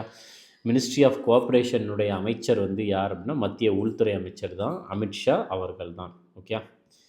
அடுத்தது, ஹிந்துஸ்தான் ஷிப்யார்ட் லிமிடெட் சமீபத்தில் எந்த அந்தஸ்தை பெற்றுள்ளது? ஹிந்துஸ்தான் ஷிப்யார்ட் லிமிடெடுக்கு வந்து என்ன ஸ்டேட்டஸ் வந்து கொடுத்துருக்குறாங்க அப்படின்னா, மினிரத்னா கேட்டகரி 1 ஸ்டேட்டஸ் வந்து கொடுத்துருக்காங்க. மினிரத்னா கேட்டகரி 1 அப்படின்ற ஒரு ஸ்டேட்டஸை வந்து வழங்கியிருக்கிறாங்க. ஸோ அதுக்கப்புறம் இந்த ஹிந்துஸ்தான் ஷிப்யார்ட் லிமிட்டடை பொறுத்த வரைக்கும் இது 1941 வந்து ஆரம்பிக்கப்பட்டது. நேஷ்னலைஸ்ட், அதாவது தேசியமயமாக்கப்பட்டது எப்பொழுதுனா 20 வருஷம் கழிச்சு 1961. அடுத்து இந்த ஹிந்துஸ்தான் ஷிப்யார்ட் லிமிட்டட்னுடைய தலைமையகம் வந்து எங்கே இருக்குது அப்படின்னா ஆந்திர பிரதேஷில் இருக்கக்கூடிய விசாகப்பட்டினத்தில் தான் வந்து இருக்குது. விசாகப்பட்டினமில் தான் இருக்குது. ஓகே, சரி. அதுக்கு அடுத்தது, ஸோ இதை பொறுத்த வரைக்கும் வேறு என்ன சொல்கிறாங்கன்னா, இது வந்து ஃபஸ்ட்டு எந்த அமைச்சகத்துக்கு கீழே இருந்துச்சுன்னா மினிஸ்ட்ரி ஆஃப் ஷிப்பிங் கீழே தான் இருந்துச்சு. ஆனால் 2010 வந்து இது மினிஸ்ட்ரி ஆஃப் ஷிப்பிங்க்கு கீழே இருந்து எந்த அமைச்சகத்துக்கு இது மாற்றப்பட்டது அப்படின்னு பார்த்துட்டிங்கன்னா மினிஸ்ட்ரி ஆஃப் டிஃபென்ஸுக்கு மாற்றப்பட்டது. மினிஸ்ட்ரி ஆஃப் ஷிப்பிங்கில் இருந்து மினிஸ்ட்ரி ஆஃப் டிஃபென்ஸுக்கு 2010 மாற்றம் செய்யப்பட்டது. ஓகே, ஸோ இது வந்து இம்பார்ட்டண்ட்டானது. நெக்ஸ்ட்டு அடுத்தது என்ன கேட்டிருக்காங்கன்றதை பாருங்கள். ஸோ இதில் என்ன சொல்லியிருக்கிறாங்க அப்படின்னா சிபிஎஸ்இ, ரைட்டா, அதாவது சென்ட்ரல் பப்ளிக் செக்டர் என்டர்பிரைசஸ்களுக்கான வகைப்பாட்டுக்கு அளவுகோலை மதிப்பீடு செய்ய அமைக்கப்பட்ட 10 உறுப்பினர்களை கொண்ட குழுவிற்கு தலைமை தாங்குபவர் யார்? அதாவது சென்ட்ரல் பப்ளிக் செக்டர் என்டர்பிரைசஸ்க்கு வந்து அது ரிலேட்டடாக ஒரு 10 உறுப்பினர்களை கொண்ட ஒரு கமிட்டி ஃபார்ம் பண்ணாங்க. இதுக்கு ரீஎவாலுவேட் பண்ண அந்த கிளாசிஃபிகேஷன் க்ரைட்டீரியாவை அதை வந்து தலைமை தாங்கிறது வந்து யார் அப்படின்றது கேள்வி. இதற்கான ஆன்சர் டிவி சோமநாதன் அவர்கள். டிவி சோமநாதன் அவர்கள், ரைட்டா. ஸோ இவர் வந்து யார் அப்படின்னா கேபினட் செக்ரட்டரி. இவர் யார் அப்படின்னா கேபினட் செயலாளர். ஓகே, ஸோ இது வந்து இந்த ரீஎவாலுவேட் த கிளாசிஃபிகேஷன் க்ரைட்டீரியானா ஒரு 3 கிளாசிஃபிகேஷன் வந்து பொதுத்துறை நிறுவனங்களுக்கு கொடுப்பாங்க. என்ன அப்படின்னு பார்த்துட்டிங்கன்னா இருக்கலே சின்னது வந்து மினிரத்னா, அதுக்கப்புறம் பெரிய பெரிய பொதுத்துறை நிறுவனங்களுக்கு நவரத்னா அப்படின்ற ஒன்று கொடுப்பாங்க அந்தஸ்து. அதுக்கப்புறம் ரொம்ப பெரிய நிறுவனங்களுக்கு மகாரத்னா அப்படின்ற ஒரு அந்தஸ்தை வந்து கொடுப்பாங்க. ஓகே, ஸோ இதெல்லாம் முக்கியமானது. அடுத்தது பாருங்கள், இந்தியாவில் SJ-100 பயணிகள் விமானங்களை உற்பத்தி செய்வதற்காக ஹிந்துஸ்தான் ஏரோநாட்டிக்ஸ் லிமிடெட் நிறுவனம் சமீபத்தில் எந்த நாட்டைச் சேர்ந்த வெளிநாட்டு நிறுவனத்துடன் புரிந்துணர்வு ஒப்பந்தத்தில் கையெழுத்திட்டது? ஹிந்துஸ்தான் ஏரோநாட்டிக் லிமிடெட் வந்து ஒரு புரிந்துணர்வு ஒப்பந்தத்தை எந்த கம்பெனி கூட சைன் பண்ணியிருக்கிறாங்க, அதாவது எந்த நாட்டை சேர்ந்த கம்பெனி கூட சைன் பண்ணியிருக்காங்க? SJ-100 ரக சிவில் கம்ப்யூட்டர் ஏர்கிராஃப்டை உற்பத்தி செய்வதற்காக இந்தியாவில். ஸோ அது வந்து பார்த்துட்டிங்கன்னா ஸோ அது எந்த நாடு அப்படின்ட்டு பார்க்குறப்ப யுனைடெட் ஏர்கிராஃப்ட் கார்ப்பரேஷன் ரஷ்யாவை சேர்ந்தது. யுனைடெட் ஏர்கிராஃப்ட் கார்ப்பரேஷன் ரஷ்யாவை சேர்ந்தது கூட தான் இவங்க வந்து சைன் பண்ணியிருக்கிறாங்க. ஓகே, ஸோ இந்த ஹிந்துஸ்தான் ஏரோநாட்டிக்ஸ் லிமிட்டடை பொறுத்த வரைக்கும் 1940 உருவாக்கப்பட்டது. தேசியமயமாக்கப்பட்டது, நேஷ்னலைஸ்ட் ஆக்கப்பட்டது எப்பொழுதுனா 1964.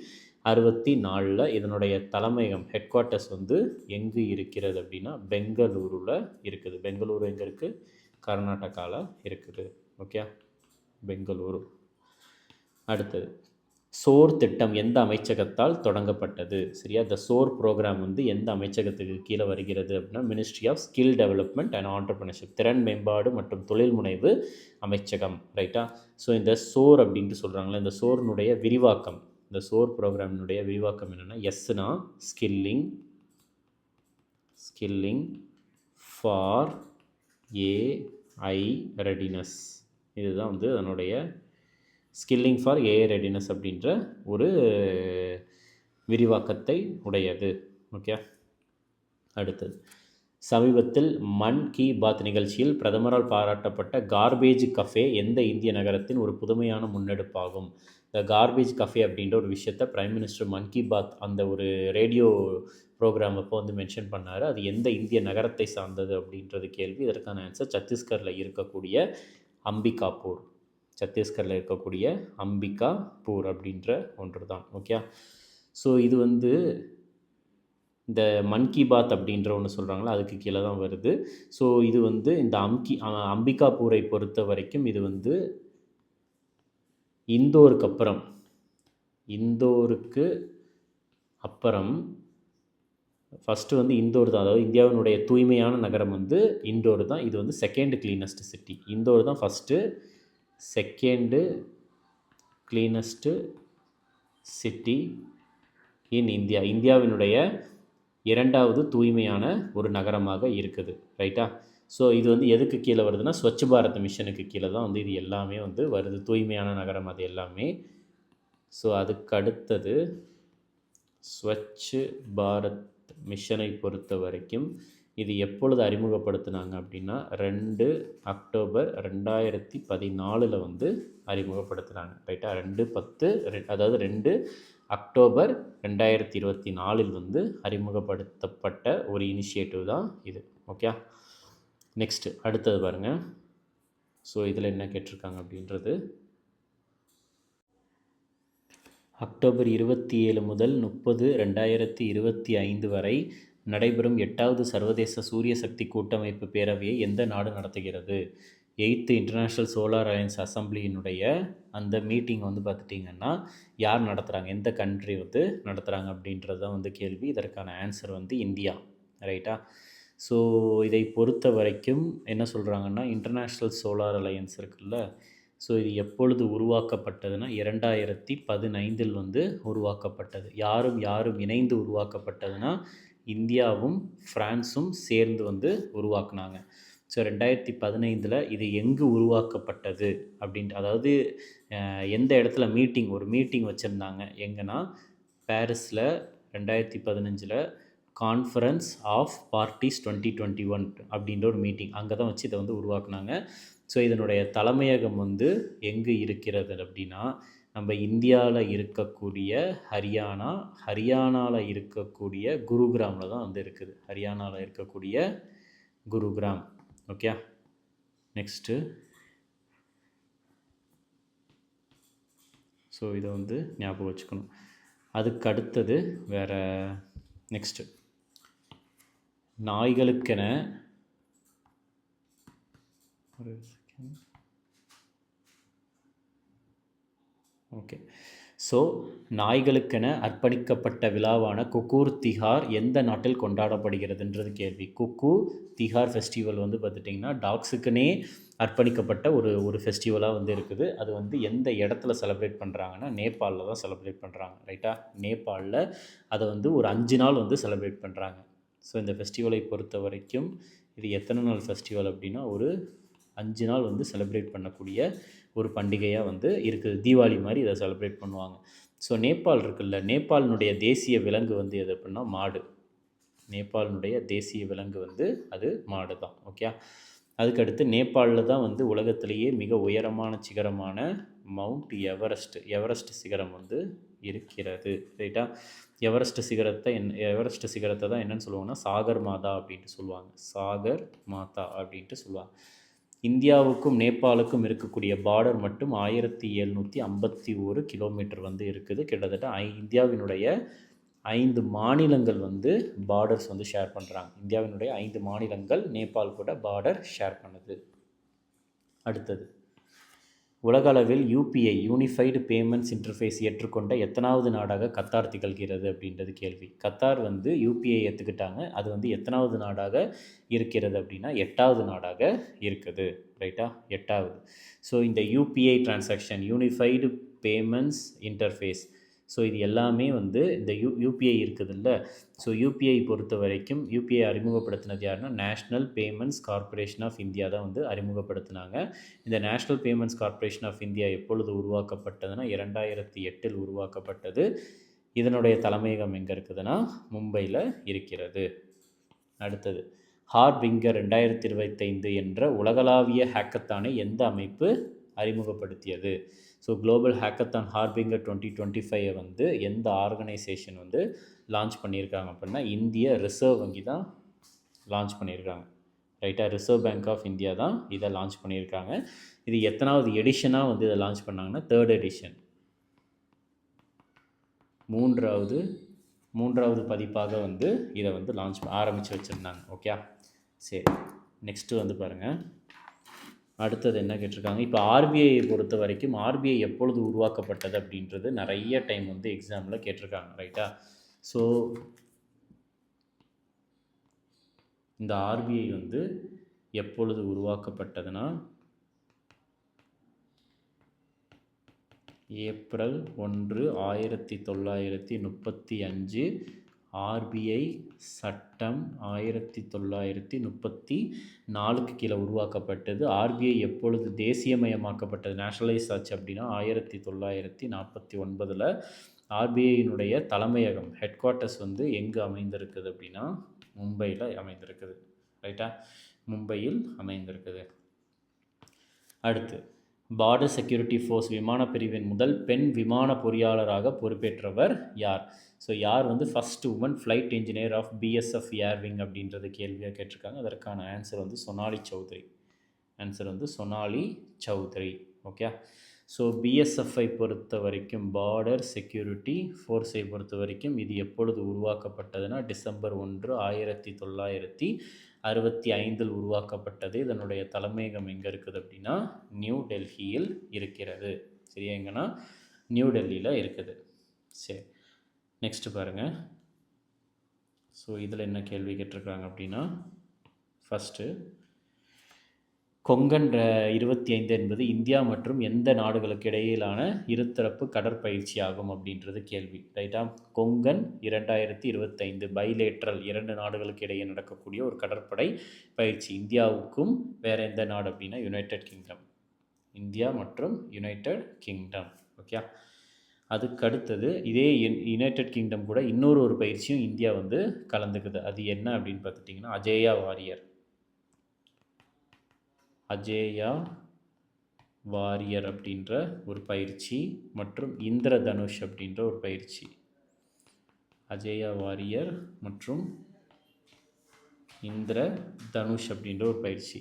இதில் அஜேயா வாரியர் அப்படின்றது வந்து ஒரு இராணுவ பயிற்சியாக இருக்குது. இதில் இந்திரதனுஷ் அப்படின்றது வந்து ஒரு விமானப்படை பயிற்சியாக வந்து இருக்குது. கொங்கன் அப்படின்றது கடற்படை பயிற்சியாக இருக்கிறது. ஓகே. அடுத்தது முதன்முறையாக நடைபெற்ற இந்தியா தென்கொரியா இருதரப்பு கடற்படை பயிற்சி எங்கு நடைபெற்றது? ஸோ இந்தியாவுக்கும் தென்கொரியாவுக்கும் இடையே நடைபெற்ற இருதரப்பு கடற்படை பயிற்சி முதலாக எங்கு நடைபெற்றது அப்படின்னா வந்து சென்னை துறைமுகத்தில் வைத்து தான் நடைபெற்றது. சென்னை துறைமுகத்தில் வச்சு நடந்திருக்குது. ஓகே. நெக்ஸ்ட்டு பாருங்கள். வேறு ஓகே. ஸோ இது வந்து போதுமானது தான். இதில் சவுத் கொரியாவில் யூஸ் பண்ணக்கூடிய கரன்சியினுடைய பேர் வந்து என்னென்னா ஓன் அப்படின்ற ஒரு கரன்சி. அடுத்து இந்திரா 2025 என்ற இராணுவ பயிற்சி எந்த 2 நாடுகளுக்கு இடையே நடைபெற்றது அப்படின்றது கேள்வி. ரைட்டா? ஸோ இது என்ன சொல்கிறாங்கன்னா மிலிட்ரி எக்ஸசைஸ் இந்திரா 2025 அப்படின்றது இந்தியாவுக்கும் எந்த 2 நாடுகளுக்கும் இடையே நடைபெற்றது அப்படின்றது ஒரு கேள்வியாக கேட்டிருக்காங்க. ஸோ இதற்கான ஆன்சர் வந்து என்னென்னா இந்தியா அண்ட் ரஷ்யா. இந்தியா மற்றும் ரஷ்யா. ஓகே. அடுத்தது அதே மாதிரி இந்தியாவும் ரஷ்யாவும் சேர்ந்து தான் ஒரு ஏவுகணை செய்கிறாங்க. அதுதான் வந்து பிரம்மோஸ் ஏவுகணை. இது வந்து இந்தியாவில் அப்படின்றது பிரம்மபுத்திரா நதி, மோஸ் அப்படின்றது மோஸ்காவா நதி. அதுதான் ரஷ்யாவில் இருக்கக்கூடிய மோஸ்காவா நதியும் இந்தியாவில் இருக்கக்கூடிய பிரம்மபுத்திரா நதி. இந்த நதிகளினுடைய பெயரை இணைத்து தான் பிரம்மோஸ் அப்படின்ட்டு வச்சுருக்கிறாங்க. ஓகே. இது இம்பார்ட்டண்ட்டான ஒன்று. அடுத்தது இதில் என்ன கேட்டிருக்காங்கன்னா ஸ்பெயினால் நடத்தப்பட்ட எந்த தேசிய வான்வழி போர் பயிற்சியில் பங்கேற்ற முதல் நேட்டோ அல்லாத நாடாக இந்திய விமானப்படை திகழ்ந்தது அப்படின்றது கேள்வியாக இருக்குது. ரைட்டா? ஸோ அதில் சிம்பிளாக வந்து என்ன கேட்டிருக்கிறாங்க அப்படின்னா இந்தியன் ஏர்ஃபோர்ஸ் வந்து நேட்டோனா அதாவது north Atlantic treaty organisation. Okay. So இதில் வந்து அதில் வந்து இந்தியா வந்து கிடையாது. ஓகே. பட் ஆனால் வந்து இந்தியா அதில் கலந்துக்கிட்டாங்க. ஸோ அப்போ வந்து அந்த எக்ஸசைஸ் பெயர் என்ன அப்படின்றது தான் வந்து கேள்வி. இதுக்கான ஆன்சர் எக்ஸசைஸ் ஓஷன் ஸ்கை. இதுக்கான ஆன்சர் வந்து பார்த்துட்டிங்கன்னா எக்ஸசைஸ் ஓஷன் ஸ்கை அப்படின்ற ஒன்று தான். ஓகே. அடுத்தது பாருங்கள். ஸோ நெக்ஸ்ட்டு இதில் இந்திய விமானப்படையை பொறுத்த வரைக்கும் இது எப்பொழுது உருவாக்கப்பட்டதுன்னா 1932 வந்து உருவாக்கப்பட்ட ஒரு படையாக எது இருக்குதுன்னா இந்திய விமானப்படை இருக்கிறது. ரைட்டா? ஸோ எக்ஸசைஸ் ஓஷன் ஸ்கை அப்படின்றத ஞாபகம் வச்சுக்கோங்க. இது வந்து யார் நடத்துனாங்கன்னா ஸ்பெயின் தான் வந்து நடத்தியிருக்கிறாங்க. ஸோ இதை நடத்தியது யார் அப்படின்னா ஸ்பெயின். நெக்ஸ்ட்டு ஸோ இதில் என்ன கேட்டிருக்காங்க அப்படின்னா இந்தியாவின் முதலாவது உள்நாட்டிலேயே கட்டப்பட்ட சரியா இந்தியாவிலே முதலாக உள்நாட்டிலேயே கட்டப்பட்ட விமானம் தாங்கி கப்பலான ஐஎன்எஸ் விக்ராந்தை எந்த கப்பல் கட்டும் தளம் வந்து கட்டியது அப்படின்றது கேள்வி. ஸோ எந்த ஷிப்யார்டு வந்து ஐஎன்எஸ் விக்ராந்தை வந்து கட்டியிருக்கிறாங்க. அதாவது ஐஎன்எஸ் விக்ராந்த் அப்படின்றது இந்தியாவிலேயே முதலாக உள்நாட்டிலேயே கட்டப்பட்ட விமானம் தாங்கி கப்பலாக இருக்குது. ஸோ இதை வந்து கட்டியது வந்து யார் அப்படின்னா ஸோ இதில் ஒரே ஒரு சின்ன ஒரு திருத்தம். இதில் வந்து இதுக்கான ஆன்சர் வந்து சென்னை துறைமுகம் கிடையாது, பூசான் நேவல் ஹார்பர். ஓகே, அடுத்தது ஸோ இது எல்லாமே வந்து கரெக்டு தான். ஸோ இதை வந்து கட்டியது யாருன்னா கொச்சின் ஷிப்யார்ட் லிமிடெட் தான் வந்து இதை கட்டியிருக்கிறாங்க. நெக்ஸ்ட்டு ரஃபேல் போர் விமானம் எந்த நிறுவனத்தால் தயாரிக்கப்படுகிறது? ரஃபேல் விமானம் எல்லாருமே கேள்விப்பட்டிருப்போம். அதை வந்து தயாரித்தது வந்து யார் அப்படின்னா அது டசால்ட் ஏவியேஷன் அப்படின்ற ஒரு கம்பெனி தான். Dassault aviation. ஓகே, நெக்ஸ்ட்டு 11வது உலக பசுமை பொருளாதார உச்சி மாநாட்டின் ஆண்டிற்கான கருப்பொருள் 2025 ஆண்டிற்கான கருப்பொருள் என்ன? 11th world green economy submit 2025 அதனுடைய கருப்பொருள் வந்து என்ன அப்படின்னா innovating for impact accelerating the future for the green economy. ரைட்டா? அதாவது தாக்கத்தை ஏற்படுத்தும் புதுமைகள் பசுமை பொருளாதாரத்தின் எதிர்காலத்தை விரைவுபடுத்துதல் அப்படின்ற ஒரு கருப்பொருள். நெக்ஸ்ட்டு ஷார்ம் எல் ஷேக் காசா அமைதி உச்சி மாநாட்டை எந்த நாடுகள் நடத்தின? ஷார்ம் எல் ஷேக் காசா பீஸ் சம்மிட் வந்து எந்த நாடுகள் நடத்தியது அப்படின்றது கேள்வி. இதற்கான ஆன்சர் வந்து எகிப்து மற்றும் அமெரிக்கா. ஸோ இது நடத்தியது யார் அப்படின்னா எகிப்து நடத்தியது. அதுக்கப்புறம் வந்து பார்த்துட்டிங்கன்னா அமெரிக்கா நடத்தியது. ஓகே, நெக்ஸ்ட்டு பாருங்கள்